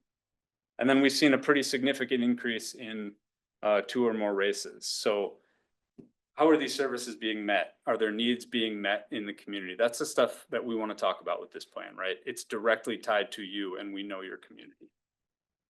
So how we engage, in short, in a lot of different ways, right? I'll point out the stakeholder meetings are something we want to do very early on. Those are super critical meetings. And the survey there would be something we just hand off to you guys, right? Take it home, fill it out, give it back to us. We'll drink from the fire hose, take all that in, digest it, and then analyze it. But the stakeholder meetings are critically important because they set the foundation there from a business standpoint. We want to provide online micro surveys. Gone are the days of long form surveys or knocking on the door, although I might end up doing that as a coaching and talking to people, right? But micro surveys are basically very short 5-question surveys that get to the heart of the issue. So they could be framed around recreation, they could be framed around commercial development, around specific development areas, right? Are people more interested in seeing Kilkenny develop, or are they more interested in seeing downtown develop? And then school folders. So Thursday emails. Every Thursday, folders go home to families from every school. This is something I've talked already with the front office at my children's school to find the gateway into how this is done. And so this is absolutely an opportunity to hit the population. Right now, I think, I wrote this down because I was going to forget it. 64% of the population is a married couple with kids under 18, right? We absolutely need their feedback, and this is how you directly get it. So the vision and sort of the process, this is pretty busy, but I'll get to the point of it. A lot of what I've talked about up front is what we want to start the process with, right? Stakeholder engagement, market analysis, and then public involvement, getting all of that information in so that we can lead to a vision of what this community will look like. I think it's pertinent to point out there will be sort of this time frame a bit of a holiday fatigue. So if you again look at this grand scale broken into 6-month periods, you've got the first 6 months, we want to be fully engaged with stakeholders, begun the market analysis, and starting to think about engaging the public. By the last 6 months, we're going to be having that vision workshop, basically a year from now, as we jump into the new year, sort of resetting that we've got the bulk of the planned contents, and now we want to start to talk about the vision, right? What is this going to look like? All the information we've collected helps us to start to provide our professional input into this process. The reason you are hiring us is because we're professionals who have the experience, so we can start to formulate what our opinion is about how this needs to look, and then get reaction to it and adjust from there, right? We don't want to take a blank slate to the public. We don't want to bring you guys a blank slate. That's too difficult to work with. So as we work through the process, that's how we've sort of set things up. We also have a link down here. It would take you to a website if we want to see kind of how we basically capture all of this. The reference is the town of Ledgeview in the proposal packet. If you haven't had a chance to look at that, basically a website that provides kind of the content. And ultimately, project experience, right? So a really good example of a project that has a similar kind of scope and ultimately outcome would be the Sterling 2040 comprehensive plan, and then also the specific area plan components of that. So we did kind of your traditional comprehensive plan update, looking at all the different planning elements, housing, economic development, transportation, and then we took the recommendations of that plan and applied it to the specific areas within a town, city of approximately 15,000 people. Just to talk briefly on a couple of them. The first one would be the downtown redevelopment and riverfront redevelopment area. That's that one on the left. The focus on that one was the kind of reclamation and adaptive reuse of a historic heavy industrial site into a public space. And then partnering that with increased housing development and density in the adjacency to try to invest back in the downtown. And then the second one would be on the east side, East Side Employment District. And that's again, an adaptive reuse of an existing structure. This area is historically was a regional business district, sort of sprawl to the mall. And what ended up happening is we recommended adaptive reuse of the existing structure for light industrial type uses, packaging and assembly type uses, and then incorporating residential housing in the transition spaces to provide workforce for the newly created sort of family supporting jobs proposed. And then lastly, throughout these plans, obviously, we will use 2-dimensional and 3-dimensional graphics, rendering to try to communicate the form, the design, and the intent of that planning district. I'll talk about a couple projects. First of all, the commercial market analysis for Heartland. I'm sure a lot of people here are very familiar with Heartland, where we used a variety of different techniques, including mobile device tracking, to look at how the market is currently using the city, comparing it to other places, and trying to identify what are some of the opportunities to grow both the existing businesses in there and maybe to attract some additional businesses. And a couple of the key takeaways from that, or first of all, we have the largest concentration of employment in the western suburbs, 1 mile south of the downtown. Downtown has no lunchtime traffic. the people in that those office parks are heading out to other communities like Delafield and Pewaukee, visiting those fast casual restaurants like Panera, Water Street Brewery, others. See, this is an opportunity for our downtown restaurants and potential future business owners to capture a market that they're not capturing. The second thing was looking at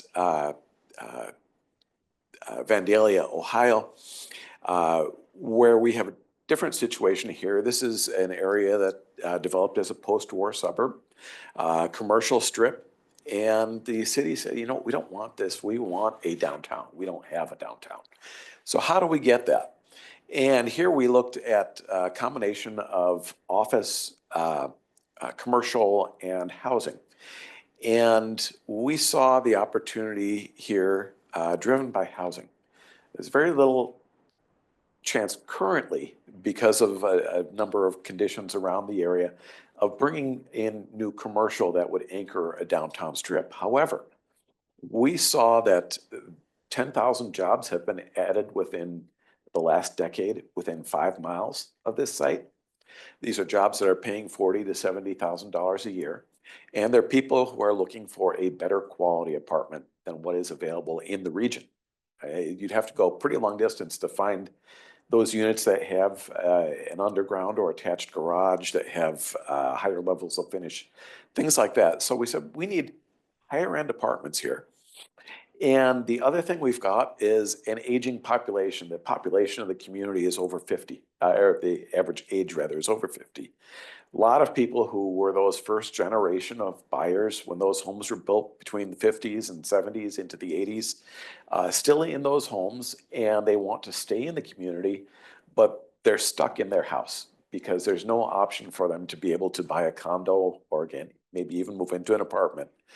And so we said, you know, if we're going to create this new downtown, where we need to start is by densifying, by creating these condos and townhomes and higher end apartments. And from that, as we begin to change the character of the area, introduce more households with a decent income, replacing some of the old 1950s, 60s apartment buildings that are really pretty awful and attracting the people we don't want in the community. As that story starts to change, we're going to be able to start bringing in the other activities, the retail, the coffee shops, the restaurants, banks, offices of dentists, and others who will occupy that commercial space. So that was a lot of heavy information, right? But why Mead and Hunt? I think it's obvious we know your community, right? We live here, we play here. We know what you've talked about in the past and what you've been talking about today, which will help drive the future. We are engaged and excited about this opportunity. We're obviously accessible right down the road. I think in that way, we're also, as we like to say, we're an extension of staff. So we can be right there, Lauren's right-hand man, so to speak.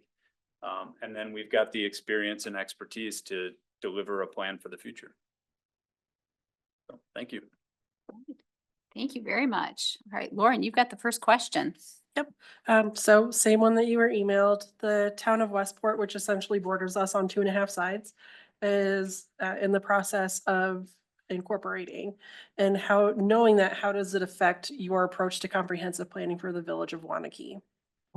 Yeah, so the short answer is it doesn't, because we were aware of that and had been tracking it. Obviously being and working in Dane County, you saw in the proposal, we also work with Burke as a local community. But from our perspective, we've accounted for it in our proposal as we plan to meet with you guys at least on a monthly basis. We also had a joint plan commission meeting set up with the town basically quarterly through the process.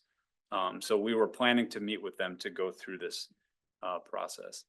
I think part of that is the understanding of they're coming from this from a perspective of we don't necessarily want growth, right? We want to maintain the boundaries that have existed to date with Waunakee. In some ways that's advantageous for Waunakee because I think our understanding is we're looking to develop a core area, right? We're not necessarily looking to push outwards and toward that area. They're already served by services. The 4 surrounding jurisdictions have not opposed this process, so the first step has gone through as of last week. So that's in some ways advantageous for them to go forward, but I guess, again, to shorten that, it doesn't necessarily change what we're proposing. It's just absolutely a critical step in this whole process is meeting with them. All right, other questions? Chris? Sure. With the industrial park, as we currently sit right now, have you analyzed what we have there and the fact that we don't have any additional land to move forward with? With regards to that Westport situation, you showed the land for sale. I'm assuming that was the Kaltenberg farm from the picture. That's frozen right now. What would you suggest based on that right now? To answer the first part, no, we haven't actually analyzed it to date. Okay. Certainly, that's one reason why Mike is at the table, right, is to start there. I think that it seems pretty obvious that one of the directions to move is to the east, but I think the landowners also know that. And so taking a look at that or other opportunities that there are in the community would be a first step in our process. I'd say, give you an example of another project I worked on some time ago from community in Wisconsin, Brookfield. So Brookfield, as you know, does not have a lot of vacant land that they could develop for industrial. They're looking at existing industrial parks and asking, what can we do within that space? And I would say, having worked across the country, in the Midwest, we're very generous on the use of land. The amount of building space compared to the amount of total space on that lot. Higher density is very common in other places and might be something even to consider here. You also, it's a benefit that you're creating a higher value per acre. So it translates very nicely into additional tax revenue for you. So one more question. So you brought up restaurants and bringing those things to the different areas that you've worked with, not just restaurants, retail, whatever it might be. Knowing Waunakee as you know it, with our housing at 75-25 roughly, single family versus multi, and how would you go about changing the dynamics of those retailers when they draw their circles and we just don't fit in that from a population size? I'd tell you, don't bother with chain retail. I'll be very honest with you. I'm not a big fan of chains. The chains already know what they're doing. We have been in situations, Gallup, New Mexico, where their typical process of looking at the market really grossly underestimates the size of the market, the number of people. We documented that the tourist traffic through there has a higher spend on restaurants than the 100,000 people living in the market. But mostly you're going to be wanting and you're going to be attracting the people who are local. It might be the person who's got 3 or 4 restaurants. Maybe they've got one in Sun Prairie and they've got one in Madison and one in Middleton. Think, where am I going to put the next one? Those are the people we want to reach. And on top of that, I think I always stress getting the market information into the hands of the businesses that you've already got here, because they don't have access to the kinds of things that we can look at to give them an understanding of who they're drawing, when people are coming into the area. Maybe they're missing the fact, like in Heartland, that every community around them is doing a great job of bringing in that weekend traffic, and Heartland is not. Those are the sorts of things we want to point out and capture, get out into the hands of the people in the community already, those businesses, so that they can start thinking about their strategies. Maybe I need to market a different way. Maybe I should give some thought to having hours at lunch as opposed to just being open for dinner. Those are the sorts of things that I think are helpful and start to change the story. Thank you. All right. Just given the other consultant groups that we're talking to this evening, there's a mix from local and not local or kind of tangential. How, as the local team, do you avoid kind of using your own biases that you may have or thoughts about Waunakee and in the creative part of your process? I would just say, number one, we do work in the Midwest and we work in Wisconsin communities, but we do work with communities across the nation. So a lot of times, one of the strengths I think that we bring is that we do have the vision of a lot of what other communities are doing on maybe some of our peers out on the East Coast or West Coast, and be able to bring that again to the Wisconsin communities that we serve. But I think at the same time, we're not driving the plan. It's going to be public focus. You know, they're going to tell us what they want, and ultimately we're going to integrate that into the plan based on our best practice and our expertise. So, Mike? Are you going to ask your question? I am. Yeah. Go for it. All right. So our two of our biggest challenges right now, I'm sure you guys are familiar with the Westport Incorporation, which is going to work out. We've been good neighbors for generations, and will it'll all fall out beautifully. And then our second one is housing, which is a regional issue. It's a national issue, but a regional issue. We take those two off the table, and knowing what you know about the community or what you've observed about the community, what are our next two biggest challenges that you see? I guess to me, if you maybe separate it, I think fringe growth, not necessarily just to the south. I think we're seeing on the north side, we're pushing that direction as well. And then part and parcel with that is sort of redevelopment of the original core, right? Whether it be here where you've already invested in this building and staying put and building around it now, or down on 19 and what that ultimately looks like on the east side. I think that's one of the major issues. I don't necessarily think schools are one of the top two, simply because you've done an outstanding job working with the school district and and other consultants, right? Figuring that out, so to speak. But ultimately there will have to be decisions made about the high school, right? As we go up the ladder in terms of elementary's sort of been handled, middle school's kind of getting handled, the high school will be next, right? Do they stay put? Do they have different needs? Does that need to move around? So that'll be there, but I don't know that it's one of the top two. I think it's important too that we're not coming to this with kind of the bias. And I'll give you an example.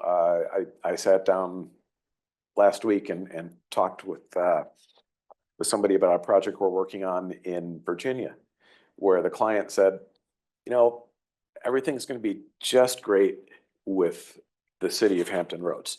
Norfolk's going to be the problem. Did the public meetings, and people in Norfolk said, yeah, that's basically what we've got in mind too. So we're okay.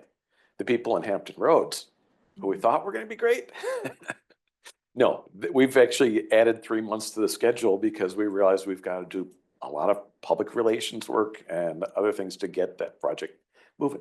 The client had a thought of what the public was going to say, and it turned out it was very different. So the important thing for us is to listen. No, one thing I would just add is I think, and this is something all communities can strive for and maybe struggle with, but can be driven heavily by a strong comprehensive plan, which is creating an identity. So development, just not for the fact of, development, but intentional development. And that means placemaking, not stuff placing, right? So it's not commercial here, residential there, but really thinking about how people interact with their environments and why they want to be here and Waunakee. And that'll be a challenge. So. All right. Other questions? Can you, Mark, can you elaborate? You mentioned something about fringe growth as being a challenge. And what's the challenge there? Is it a negative or a positive? What are you referring to?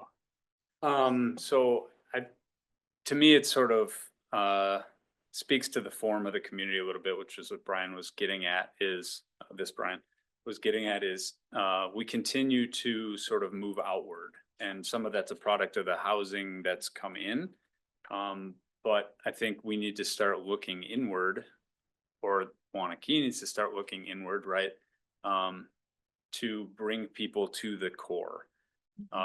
Simply because it's a good use of natural resources. I think the farmers in this community and that have been here, legacy farmers, are a critical element to this community and to Dane County, and that needs to be respected and supported in Waunakee. And so that potential conflict of, does agriculture have a place in Waunakee, or is that a Dane County, Dane issue?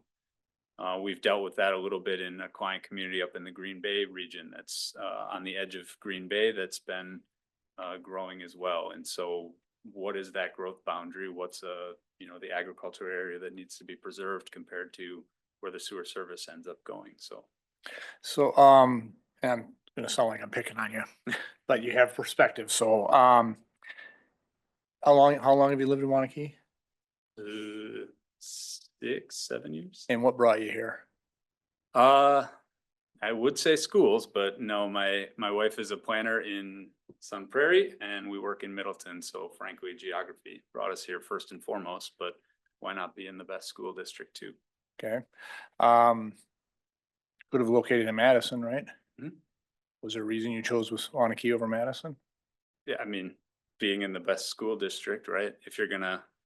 If that's a choice, being on the east side of Madison was where we came from. So we came up here for that, in part. Okay.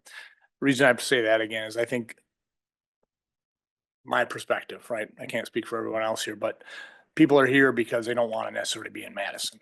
So I would task whoever ends up doing this, how do we make sure that that continues to be the case for Waunakee, right? That it has its own identity and it's not just thought of as North Madison, right? And so how do we keep it unique? You talked about downtown, but also, I'll say the growth as it, I don't disagree that there has to be some infill, but also the continued growth because, the school sat here just 6 months ago talking about how they need to have growth to continue the schools. And, you're not necessarily going to get that by putting up another apartment complex downtown. So there has to be that balance. Mike? I guess if I could just, talking about Waunakee and why people come here. My wife and I moved here 30 years ago, and part of it was for the schools. Part of it was what Brian's talking about, that we're both farm kids, for lack of a better way to describe it. We're used to small community feel. In the time that we've lived here, it's more than doubled. But one of the things about Waunakee that I still find attractive, and I know of plenty of others that do, is the fact that it's still got a small community feel, even though we're 15,000 or whatever plus. And I think, for me personally, I think there would be a number of people in the community that still want that. And absolutely, we have incredible school district. Things that help that are important. Things that help maintain that are important. So I think, whether it's you guys or whoever, that's going to be important as part of this to maintain who we are and who our identity is. Does that make sense? Yeah, absolutely. And Lauren, you had a question. Yes, so I was actually, before this job, I was working for another consultant. And I was doing some projects in Whiteside County in Illinois. And one thing I remember about looking at the Sterling plan is that it was like 300 or 400 pages long. So what is your approach to the ever-growing size of comprehensive plans? Yeah, I can touch on that. So you're right, it is a big plan and that is a product and part of the legacy plan that came in, and it was an update to that plan ultimately, and that was a decision made early on. But what we ultimately did is we synthesized that all down into a project website, for lack of a better term, that actually formed a sort of executive summary. So you can get to the action items, you can get to the meat of it, the intention behind it a lot quicker and easier. I think that same process we're integrating, but at the very beginning, right? We're gonna intentionally create that project website. It'll be a place for information dissemination, for stakeholder and public information kind of downloads, and then also ultimately live as like a legacy of the plan development process and ultimately what the document will be.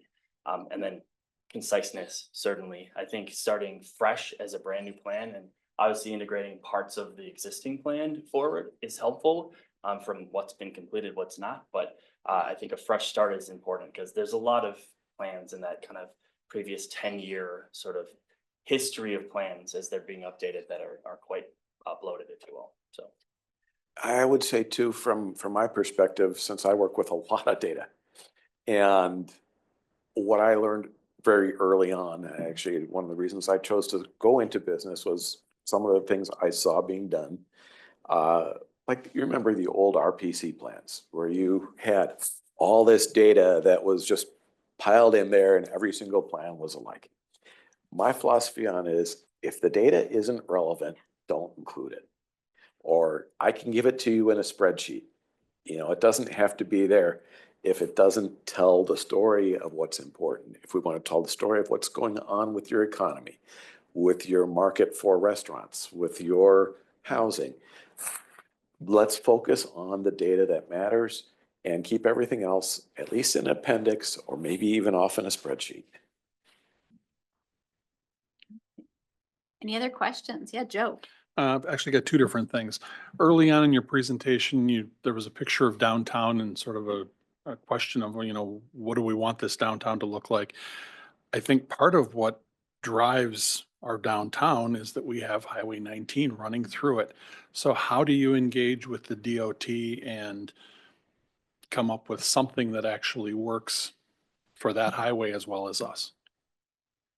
Yeah, one of the things Mead and Hunt does, particularly out of our Middleton office, is we have a robust transportation team. We've been engaged with DOT for, I don't know, 50 some years. We've been around for over 100, started in Middleton, but I think 19 is a unique challenge. I would start by understanding how the village gets the permissions it does to host things like last Friday's parade, right? Because that's pretty unique to shut down the state highway for several hours. I would also approach it with the understanding that maybe Dane County is a little bit more receptive and we turn the county highway into Main Street, right? Do we want downtown to start facing this direction or start being in this area as opposed to linearly along 19?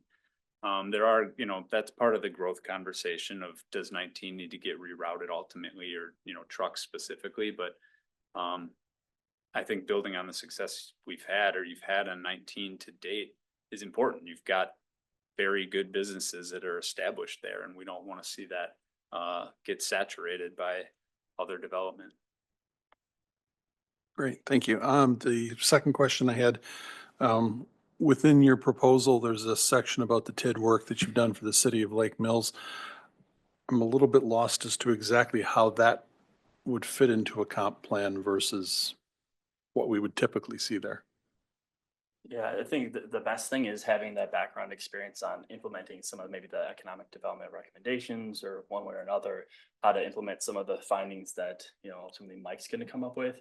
It's one of the best tools currently available to Wisconsin municipalities since we aren't able to have the levy limits that maybe we would want. So I think it's one tool in a toolbox amongst other things like grant applications. And we also do a lot of that financial support. But yeah, that's really where it comes down is we have the experience of creating now, I think, tens and tens of TIDs across the state. And so we understand the mechanisms around how and where and how they can be implemented. To touch on that too, I think it's just understanding your current TID situation and what's financially healthy and what's not. So speaking a bit to maybe the industrial growth, do you have TIDs that are performing in that area or is that something to be looked at? Does this particular area you're intending to develop need to be TIFed to get that to flow a little bit more? Kilkenny jumps out, but with that too is the relationship with other consultants that have done this same work. So that's just from our background perspective, having those relationships in place already makes it flow a lot easier when it comes to the table here. So ultimately, it's more of an experience piece and a piece for discussion rather than a component that you would see actually being listed out within the plan. Is that? we're not essentially gonna write like a project plan. Yeah. right, Within the comprehensive plan. No, it's a tool and Okay. something we touch on as part of, I guess, overall comprehensive nature of the plan. Okay, thank you. All right, any other questions? This has been a really engaging conversation. Thank you Yeah. guys very much for coming to present to us tonight and for submitting for the proposal. Absolutely. Thank Thank you. you guys. Thank you. Yeah.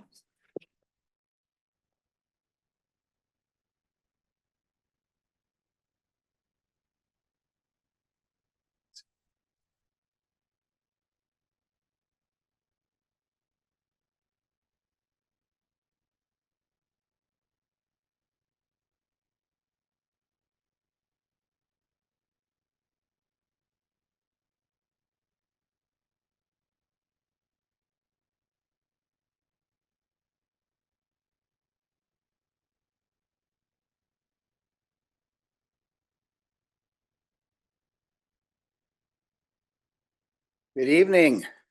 How are we doing tonight? We're great. All Thanks for right. being here tonight. Perfect. Up and check it out. No, we're good. We're good. All right, well, appreciate it for inviting us to have this time to talk about your potential project here. I'm listing the team. We have half of us here. So I'm Steve Trumlett. I was here about the streetscaping project for the county KQ. I've been with MSA for 17 years. I've done mostly urban design work, both municipal and private development, which helps kind of understand the perspectives of what a comp plan's about, how it can impact both municipal planning as well as how developers come into play. And Olivia, do you want? Hi, everyone. My name is Olivia Bolton. I've been at MSA since May of this year, mainly focusing on urban design projects, and I've also been doing some work for the CTHQ corridor. Yeah, and I'm Emily Soderberg, so I'm a project manager and planner at MSA. I've been with the company for about 2.5 years. I currently am working with Lauren on the sustainability plan, and then I also back in 2022 helped work on the outdoor recreation plan. And then I'll just give a shout out as well quickly to Vanessa is one of our other urban designers that we hired earlier this year. And Brad would be, and then Brad Valscatter, they're both planners that would be involved in this project. And then Sarah Morrison is our lovely GIS expert as well. So we kind of organized our presentation into kind of 4 main chunks that we want to focus on from our proposal. And we kind of have to start at the base, most important part of any planning process, which is really that community engagement. We can't really dive into the planning process until we start listening and hearing from what the community is wanting.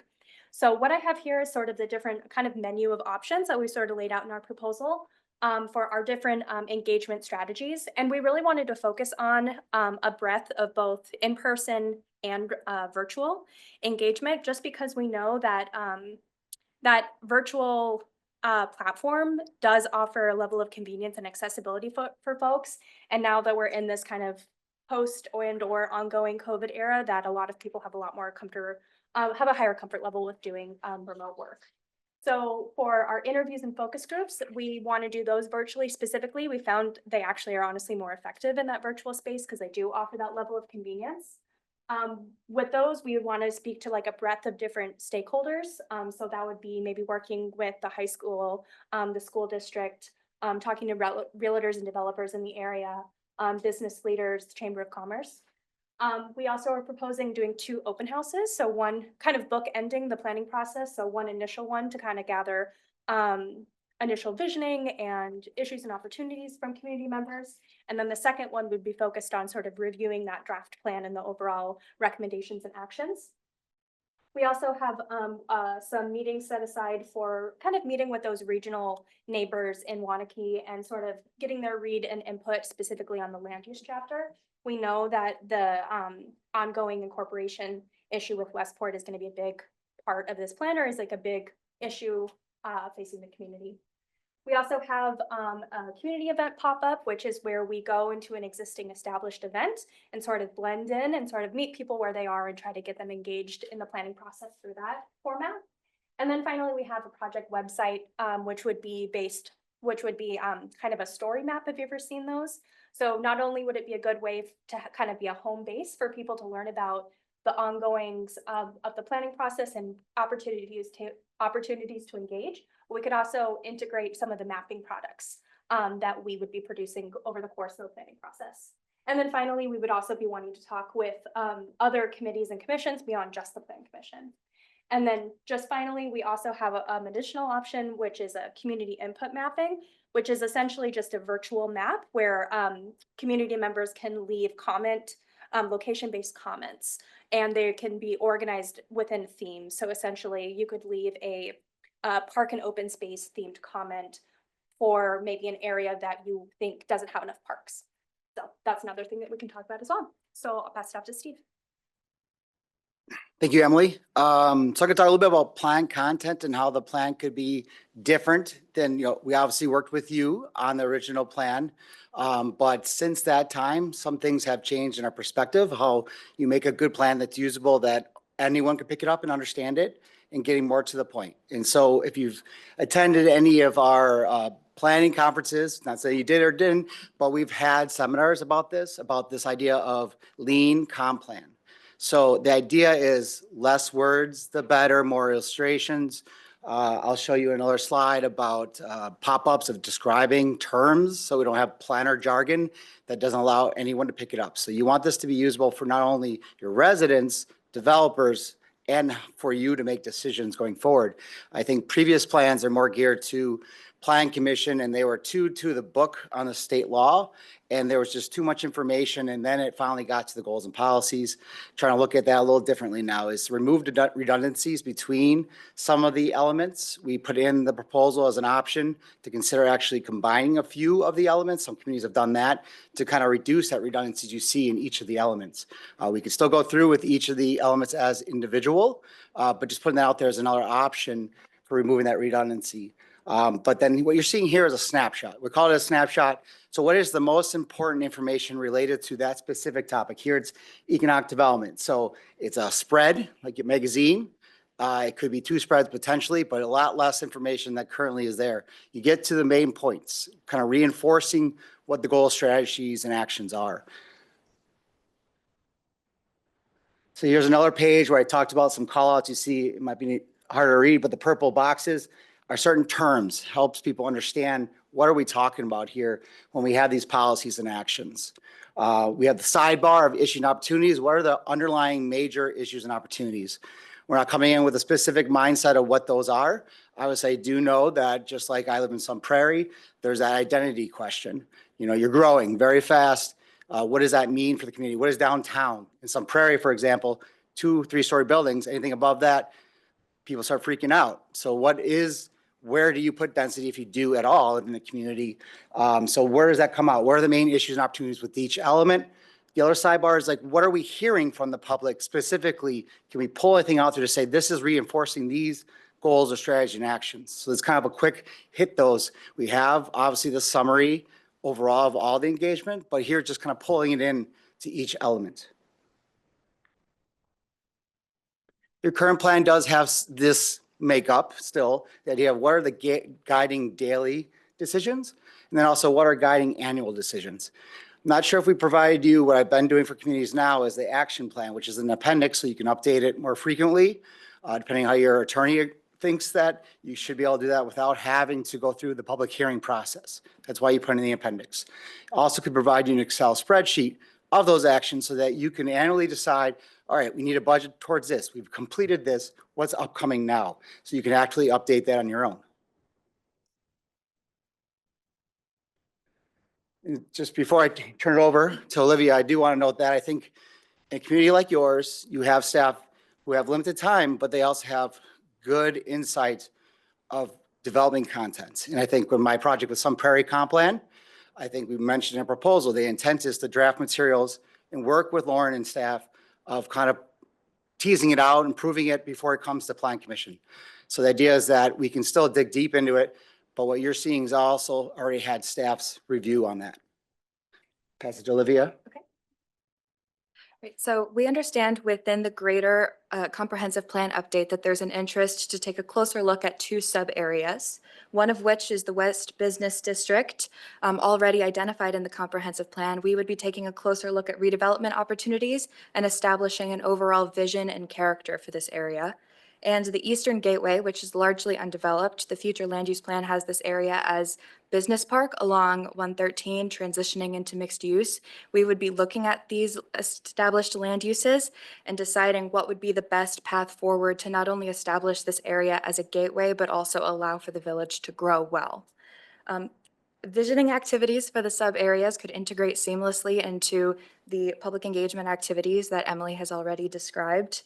The open houses could feature issues and opportunities maps where attendees can place sticker dots and use comment forms to identify geographically specific feedback. And also a visioning whiteboard for people to throw up different ideas for what they would like to see for the future. Plan commission meetings could have design preference boards, which would allow for you all to identify desirable building uses and types within these areas. And the online survey would guide goals and strategies for the redevelopment or development of this area. Did you want to add? I did want to add, just, sorry, that's what I was going to point to. So this is an example of McFarland. So it's kind of actually what I've been doing in more recent plans is this idea that more interactive with Plan Commission or who that steering committee is, having a Rolodex of pictures of different types of development and kind of getting to, sometimes it's based on what's low density residential look like, medium density residential, mixed use, and kind of you guys look through pictures and say, these are the type of images that make sense for our community in this certain area. So it's kind of an interactive way. It's not through a survey. It's more, you do little small groups. So we could break down into 2 groups. I felt like this has been a good exercise instead of just listening to us talk to you, to actually be involved. So that's why I want to jump in.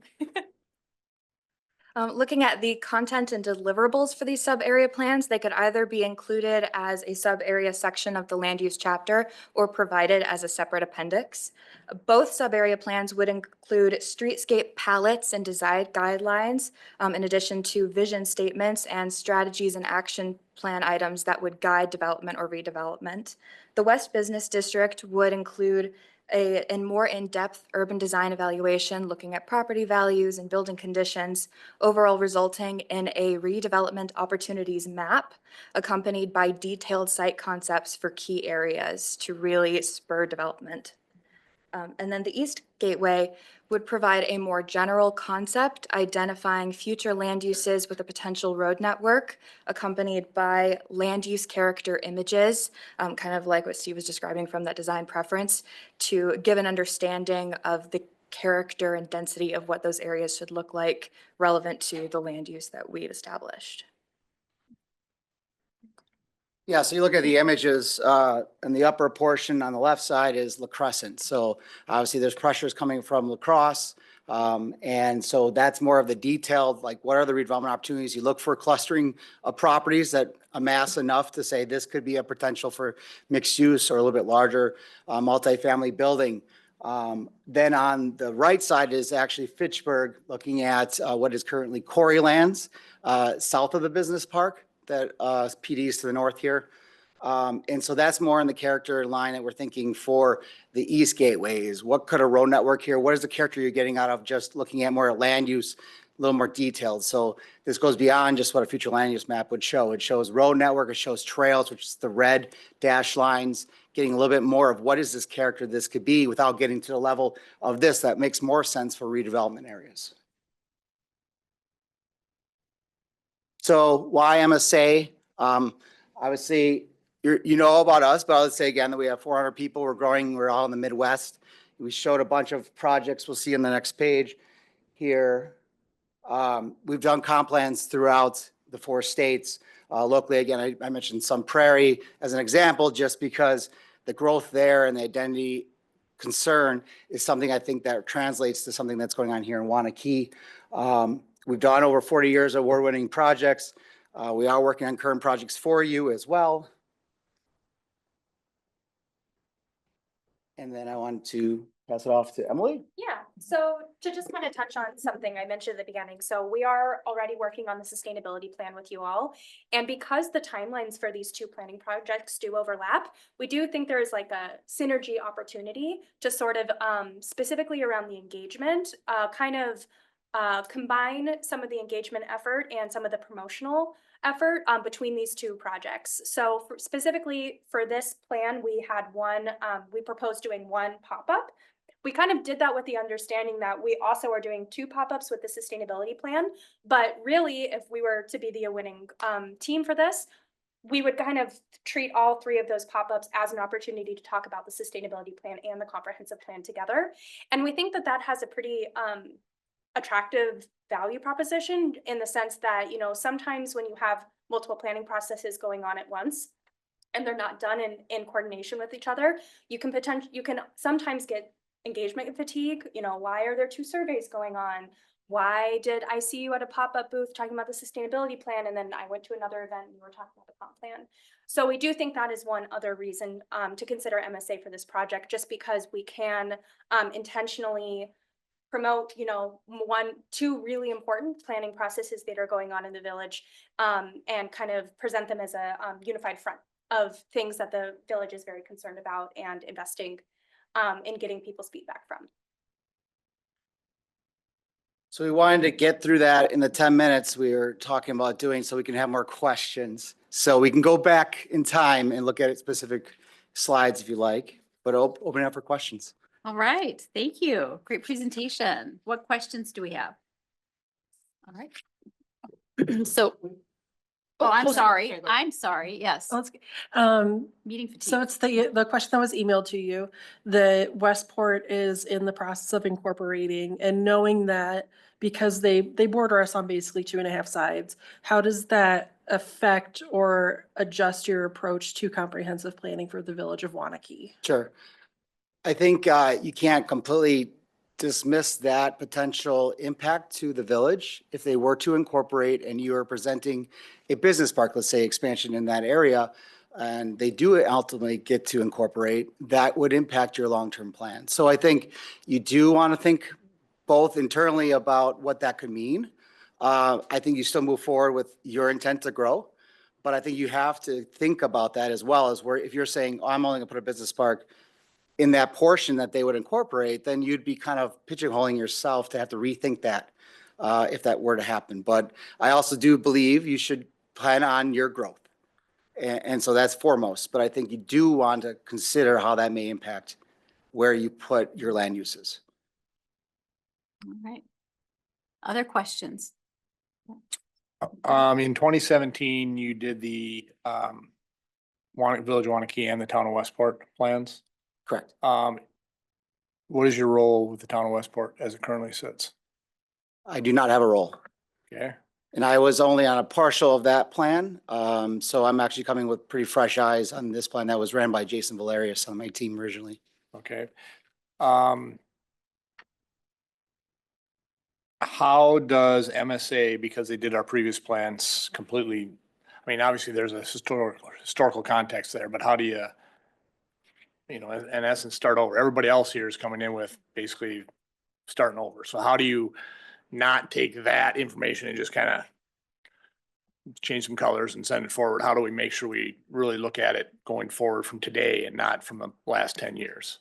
Yeah, so I think that there were decisions and a path at that time that still should be looked at to say, are there any specific goals and policies in there that still make sense? We do that with every community that we come into, even ones that we have a background with, we've done their previous plan or go on.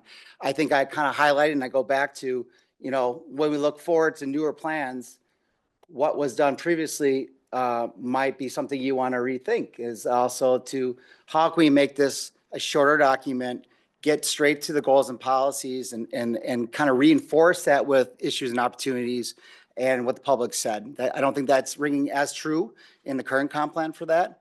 I think, like I mentioned, I was not primarily on that project, so I'm coming in fresh eyes. She's only been here less than a year, fresh eyes. Emily's just getting now into it with sustainability. She wasn't here during that project as well. So while it was a plan by MSA and we have materials and background there, we are fresh eyes on what we're looking at.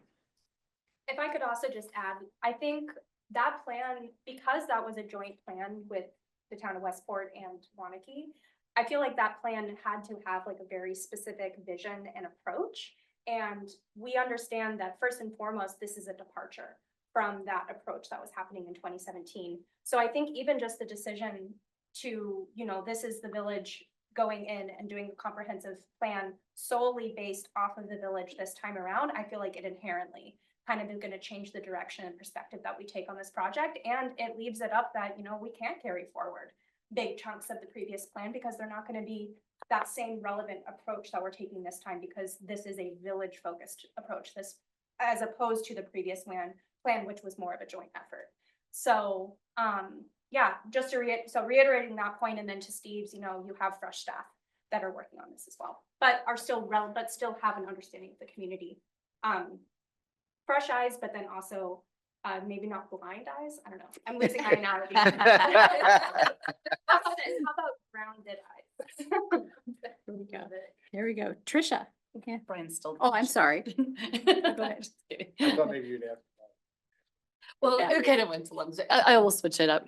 Similar to that, so kind of not just with the experience that you've had in our current plans that are underway, but even just familiarity with the area. You have kind of an inherent bias about Waunakee and what it looks like or should look like. How do you kind of put that away and kind of have that creativity or out of the box mindset with it?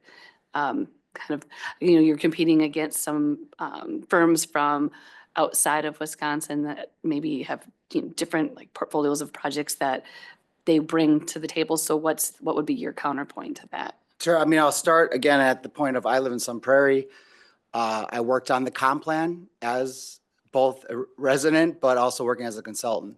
And while I am promoter of greater density in general for my practice, I'm listening to the people. And so I think it's, what are we hearing from the residents of what they want to see? Because obviously there's pressures and opportunities for growth here, but you need to grow where there's not the conflicts of use or densities difference between where your existing single family or two family homes are. We talk about in some area compatibility standards of how that can fit better, you know, setbacks, lower heights are required, closer to single family. So some of this came out from not my preference, but what we heard from people and from the committee that we were working with. I don't know if I missed anything to that question. I would just add that, you know, there's a reason we started the presentation kind of talking about public engagement. I think that really is the foundation of any planning process. You need to go into a process kind of with open eyes and not an agenda and not preconceived notions of what the community wants. You need to go in ready to receive and hear feedback and have that and kind of have the foundation of the planning process be that listening from the engagement so that you can carry that forward into have that engagement be the foundation of the planning process that then feeds into the goals and actions that you're trying to, that you're using to create that vision. So. There was a second part, I do remember. So you were saying about the regional perspective or even much further out, some of the consultants. So like I said, we work in the Midwest. We've done even work in Kansas and a few other locations. So that goes back to what we hear, but also what is best practice. So we try to blend those together, what we're hearing, but also educating in some cases about what the market is or what we understand it to be, and how that can impact growth. Because again, like I said, I'm from doing private development and working on municipal side. I haven't done a project in Waunakee, so there's no conflict there. But I think we do have some of that more regional perspective. Maybe there's some benefit from West Coast, East Coast, but I think Midwest, I think is a better focus on understanding what trends are and what impacts of the current growth that we're seeing here. All right. Other questions? Right. No, I'll ask my question. So housing is one of our big issues in town. The Westport Incorporation, which we'll work out, we've been good neighbors for generations and we'll continue to be good neighbors and things will follow as they should and it'll be great. If we take those two challenges aside, knowing what you know about the community, knowing what you thought about when you were putting together your proposal, what are the next two biggest challenges that we face as a community? I think number one I've touched on before is what is the identity? What do you want it to be? What does that mean for development, streetscapes, how it grows on the edges? What is your identity? Is it remaining 2 stories downtown or 3 stories downtown? How does that impact other uses that you need to provide in your community as you grow for services? A second one, I would think, you know, I guess I'm biased in this a little bit, just how I'm working on the county queue is that as you grow and you get more, that's going to increase traffic. So it's kind of tied to identity. What do you want those corridors to look like? I know that a question is, 19 through downtown. If you displace that traffic, we've seen it time and again, that hurts those businesses. And so you have to work within the framework that's there. But that's going to put pressures maybe on other streets. And so I think it's a little bit of transportation and urban design community character in my mind. That's what I see as the next two things. All right. Thank you. Other questions? None? All right, none? Thank you, guys. Okay. We appreciate your time today. Thank you very much. Appreciate it.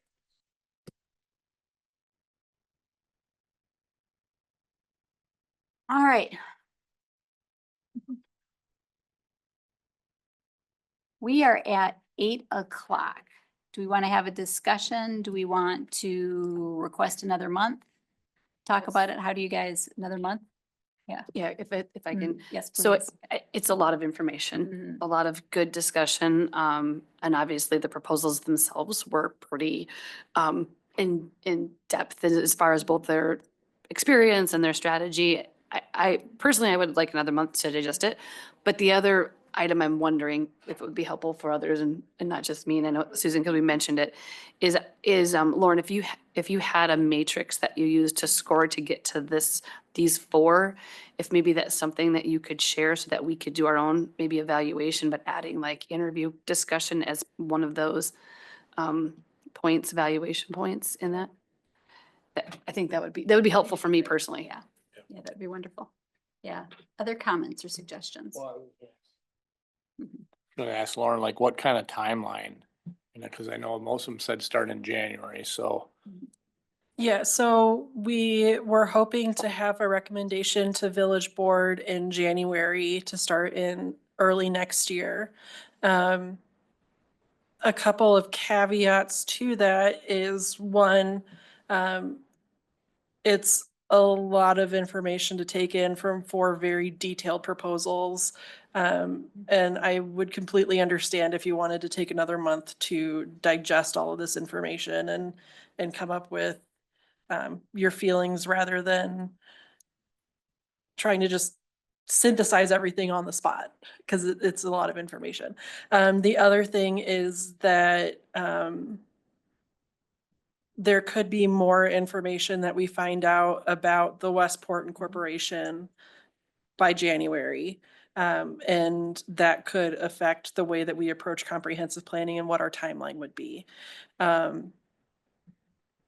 So while we had initially targeted a recommendation to village board in January and starting January, February, I've talked to Todd about it and we might be a little bit more flexible on that just with kind of the current situation as it stands.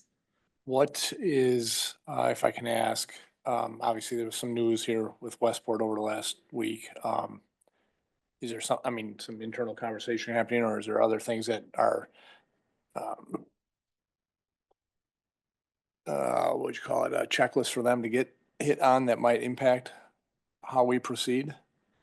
So they've already cleared the circuit court hurdle, which is really just they checked all the boxes that they needed to, that says they met all these requirements for incorporation. The next part is going to the Department of Administration Incorporation Review Board. And before that happens, there are opportunities for Westport to talk with neighboring communities, the 4 specific neighboring communities, about what a border agreement might look like. And so there's the opportunity for Waunakee to have that discussion with them, and we might know more about that before January. And I'm getting off topic here, but this is interesting stuff. So what would a potential border agreement look like? I mean, does that mean like potential annexation of lands that are currently in Westport? Or Yeah, like, is there a limit in how much of that can be, or? So we do have a conversation scheduled. Laura and Todd and I are going to be meeting with Westport later this month. We really can't talk about what we're going to be trying to negotiate during that time. The village board has at every meeting, I think we haven't missed single meeting where we've had closed session on kind of what would an equitable resolution look like for us to get behind their proposal. So, yeah, so it's coming. So it's coming. It's just a kind of behind the Yeah, scenes. and I would caution against having too deep of a conversation about this because it's not on the agenda. Yeah. So we might need to leave it at that. Mhm.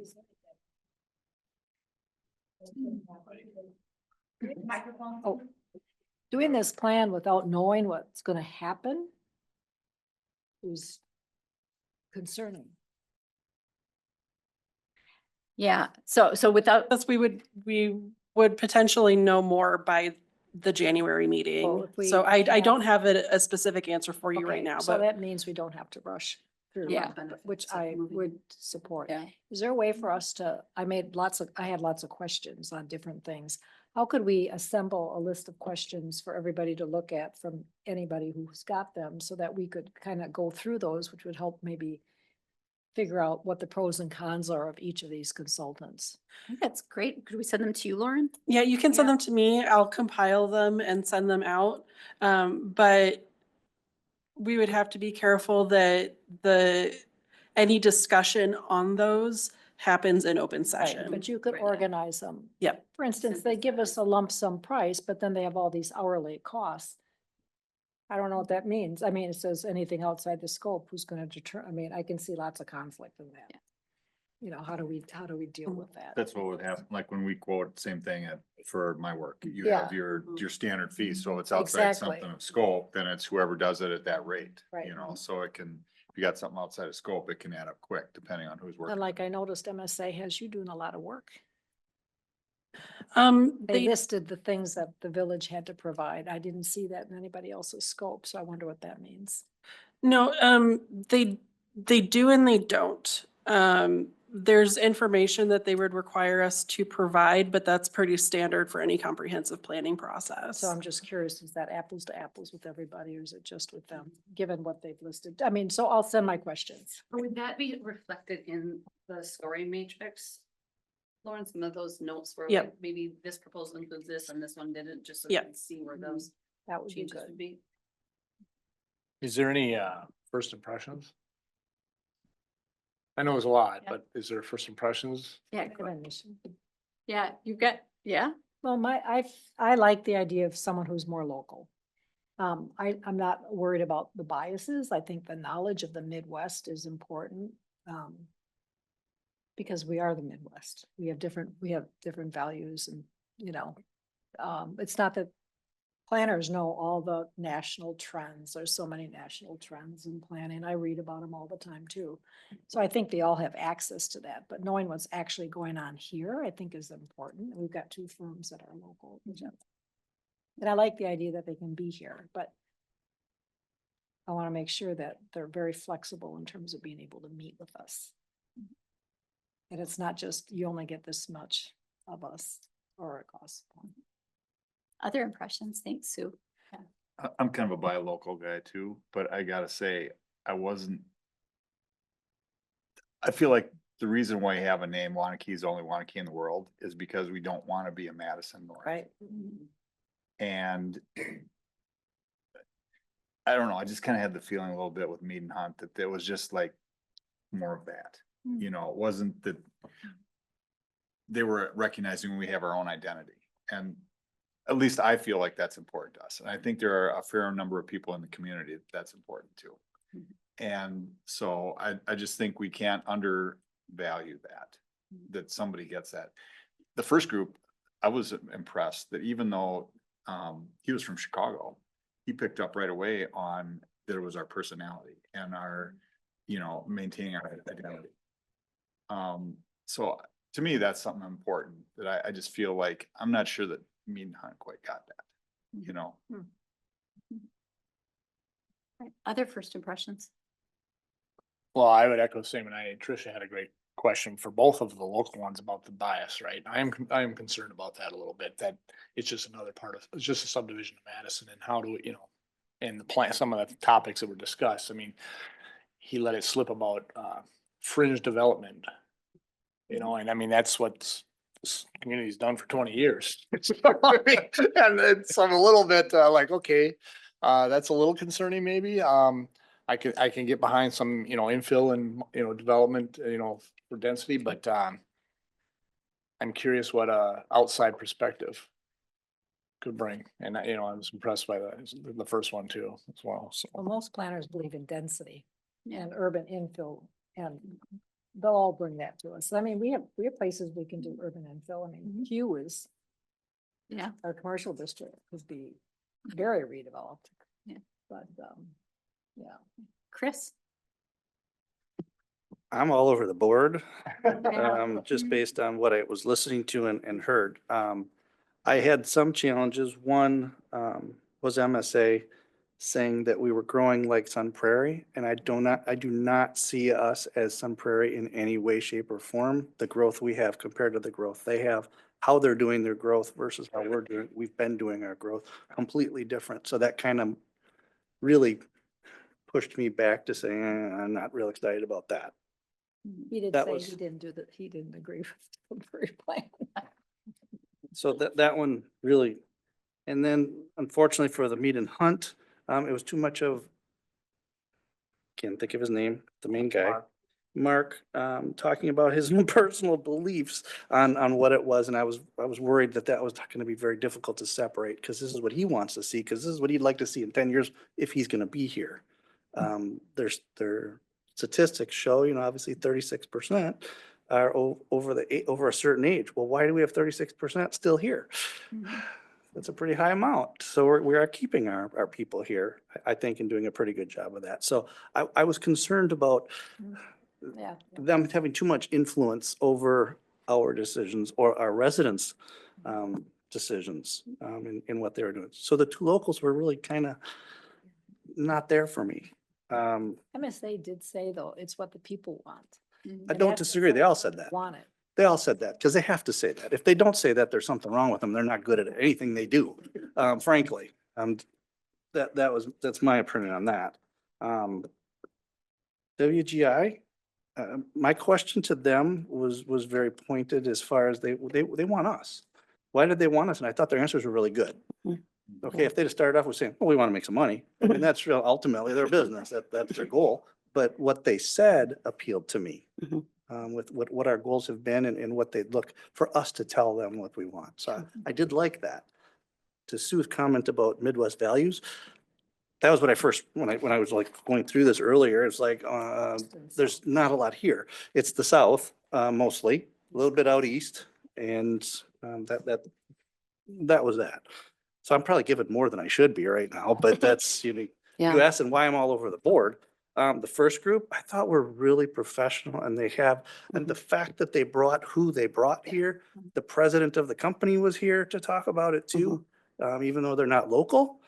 That says something that they're really interested that they could bring that type of team here. And obviously they have connections to all the information we're going to want. To me, it's just a matter of, are they going to be here?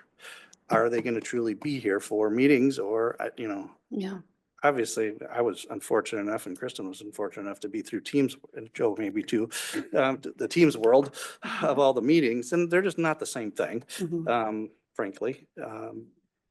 Can they be useful? Sure, but that's not the same. So I just want to make sure that they would be here. So there were other positives and negatives, but I didn't know we wanted to get into all that today. There's questions.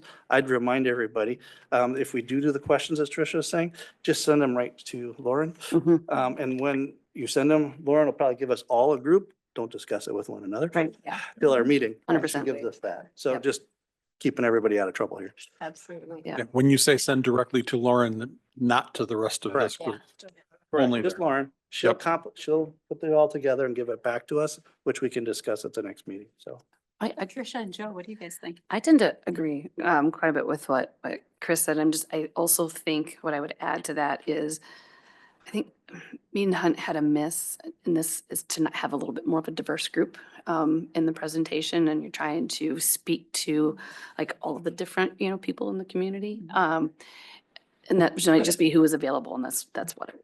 I also liked a lot of the answers that came out of the WGI conversation and the way that they seemed excited about the process and about getting to know it. And just, in their proposal, they included a pretty significant travel, meaning I think they intend to try to be here as much as possible in person.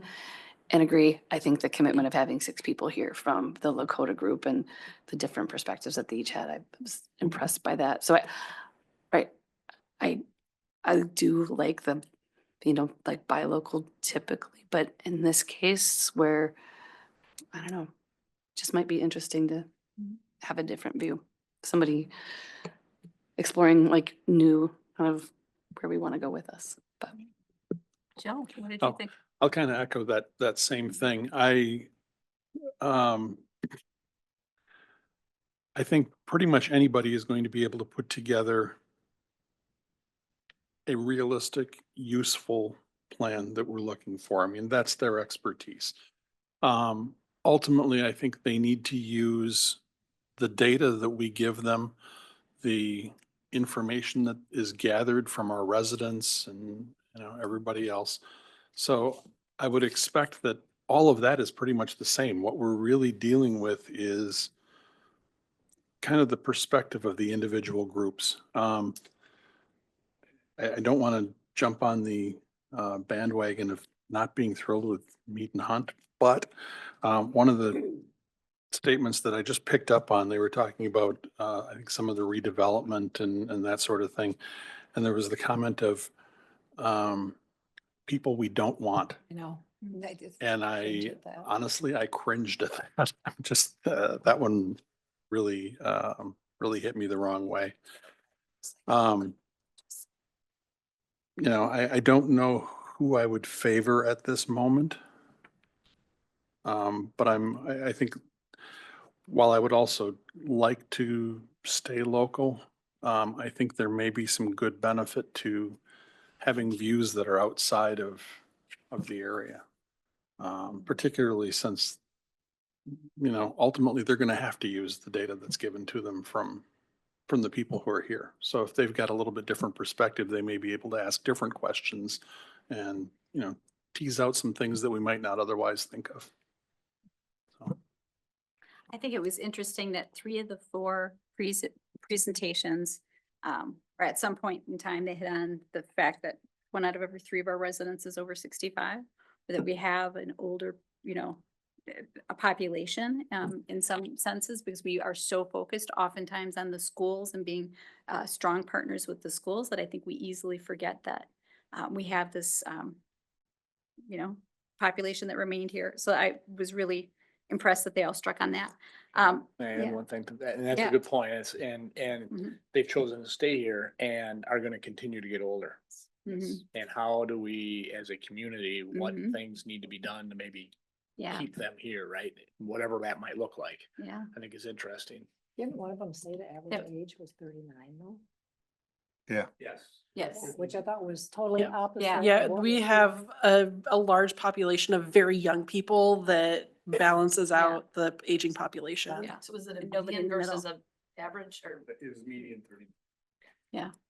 Yeah, and they did bring up WGI brought up livability and AARP and some of the studies that they've done. And, we all know that, what you do for the youngest, bike trails, great crosswalks, walkable neighborhoods is great for the people that are at the older stages in life too.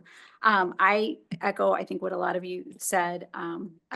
While I tend to lean by local, I think we had 2 really outstanding presentations from groups that were not local. I think all 4 of them were great choices. So looking at all of this long list of applicants that we had and how much time you spent waiting through this, you guys did a great job of bringing us 4 really wonderful presentations. So thank you very much for all of the work that went into How it. many total did you say we, 9. 9? Yeah. I don't know if I can ask this, I don't know if I can ask this question or not, but when you did your matrix, how did these 4 score against one another? If you can share that. My top 2 were Lakota Group and MSA. MSA because they have a lot of local knowledge. There are some efficiencies with being able to combine engagement with the sustainability plan and trying to avoid engagement fatigue. The Lakota group included a market analysis. They have really strong visuals. I looked at some of their other plans that are, they look like great plans. And then it would have been WGI and then Mead and Hunt. Thank you. Which group had the fiscal analysis as to our ability to afford whatever they're gonna recommend? One of them said that, and I can't remember in my notes. I'd have to go back. We talked WGI. about Fiscal, was that who? WGI. Oh, okay. I'll ask this question. Is there one or two or whatever we would want to call to, not be further looking at four, but drop it and say, okay, these are the three we really think legitimately should be the ones. Maybe it'd save some work on Lauren's end summarizing this if we are ready to pull one. Have you done not background checks, reference calls yet? Not yet. Maybe No, I that's was- an indicator we do in the meantime. I think we should give all our questions to her and Yeah. see what the areas of concern might be that we have to look into. Because I've been on a lot of committees where we've hired consultants when I worked in the city, and I can tell you, there's a lot of things you don't see when you look at it once. And they come up, and particularly cost issues and travel issues and presence issues. And you gotta get commitments on that. Yeah. Was amazed at how close all the prices were. Yeah, but that's because there's so many potential extras. Well, and those are the four of the 5 consultants who actually contacted me and said, do you have an anticipated budget? Which when I wrote the RFP, I didn't. When I wrote the RFP, it's not in the RFP because I didn't have an anticipated budget at that time. It was just a staff recommended budget and village board hadn't had any meetings on it. So, and I honestly in the use it as a little bit of a test. Are you so interested that you're willing to ask that question? Yeah. So the And village kudos to board those that didn't have do. any money in the budget identified for next year? We did. Yeah. It wasn't approved yet. It wasn't approved yet? Yeah. No, so when I wrote the RFP, it was just what staff was recommending for the budget, but there hadn't been any village board meetings on it yet. Right, but by the deadline of the submittals, did they? Yes, we did. Then they knew. Yeah. Okay. So, One last question. Are we required to take lowest bid on something like this? No. Just wanted to make sure. Thank you. they're all within like $1,000 of each other. Yep, the only one that came in lower was MSA. So the Lakota group, WGI and Mead and Hunt were all within the 138 to 139 range. MSA came in at 133,750, but that's because they're working on another plan for us already. And they'd be able to save a little bit of money on the engagement by combining some of those events and surveys and things. I found it very interesting when you look at the number of hours that they had documented. 2 of them were in the 300s. WGI was at 640 and Mead and Hunt was at 905. But yet their dollars are so close. So, yeah, I don't know what that really tells us, but It's function of billing rate. So if you're on the East Coast, for example, you're True. paying people more. Yeah. Same in the accounting world. Yeah. Like CPA in New York makes way more. So like you gotta have higher billing rates to pay for a higher. So if you have people here in Madison, they're inherently for the same position, same credentials, are probably getting paid less than somebody in Florida or Virginia or Chicago even. But I wouldn't So- expect it to, I mean, you're talking, 300 something versus 900. Yeah. That's a huge swing even to account for. That I thought, I didn't have 300. I thought they were at 640. There was a separate section at the end of that, like another part in the proposal, I thought. Well, the other issue is travel time and travel costs. True. Yeah. Yeah. If I had the hours right, because I look at this stuff too. Sure. Lakota had 724, WGI had 640, Mead and Hunt was 905, and MSA was 885. I'll say I really liked the WGI proposal and the WGI presentation, which is why compared to the breadth of proposals that we received that I put the WGI one in there. But one concern I do have is that there's $15,000 of the budget that's just for travel. And what could you be getting from a slightly closer consultant who's not spending so much on travel? But I did think that their proposal made up for that travel budget. Yeah. All right. Any other questions or comments? This has been a good Do we need a discussion. motion to defer decision or anything like that, or? No? Okay. All right. Then we have one. Yeah, go ahead. Do they have any time frame on these budgets? Since we're backing things up, like Yeah. are these prices good for a certain amount of time? We don't have anything like that in there, but if we do make a recommendation in January, we could still send it to village board in January, and that keeps us on the same timeline. I would think they're probably flipping billing rates at January 1. You know, so they probably already factored in this and, you know, they're looking at next year's structure when they're quoting this because they know they're doing it next year. So I would be really surprised if it's not good through. Yeah. It just doesn't say it in the proposal, so that's why I wanted to. He didn't give us. All right. Well, we can ask that, right? Okay. Technically, we have one agenda item. Oh, do we? Yeah, Joint Plan Commission? Yeah, it was Yeah, canceled, It was canceled.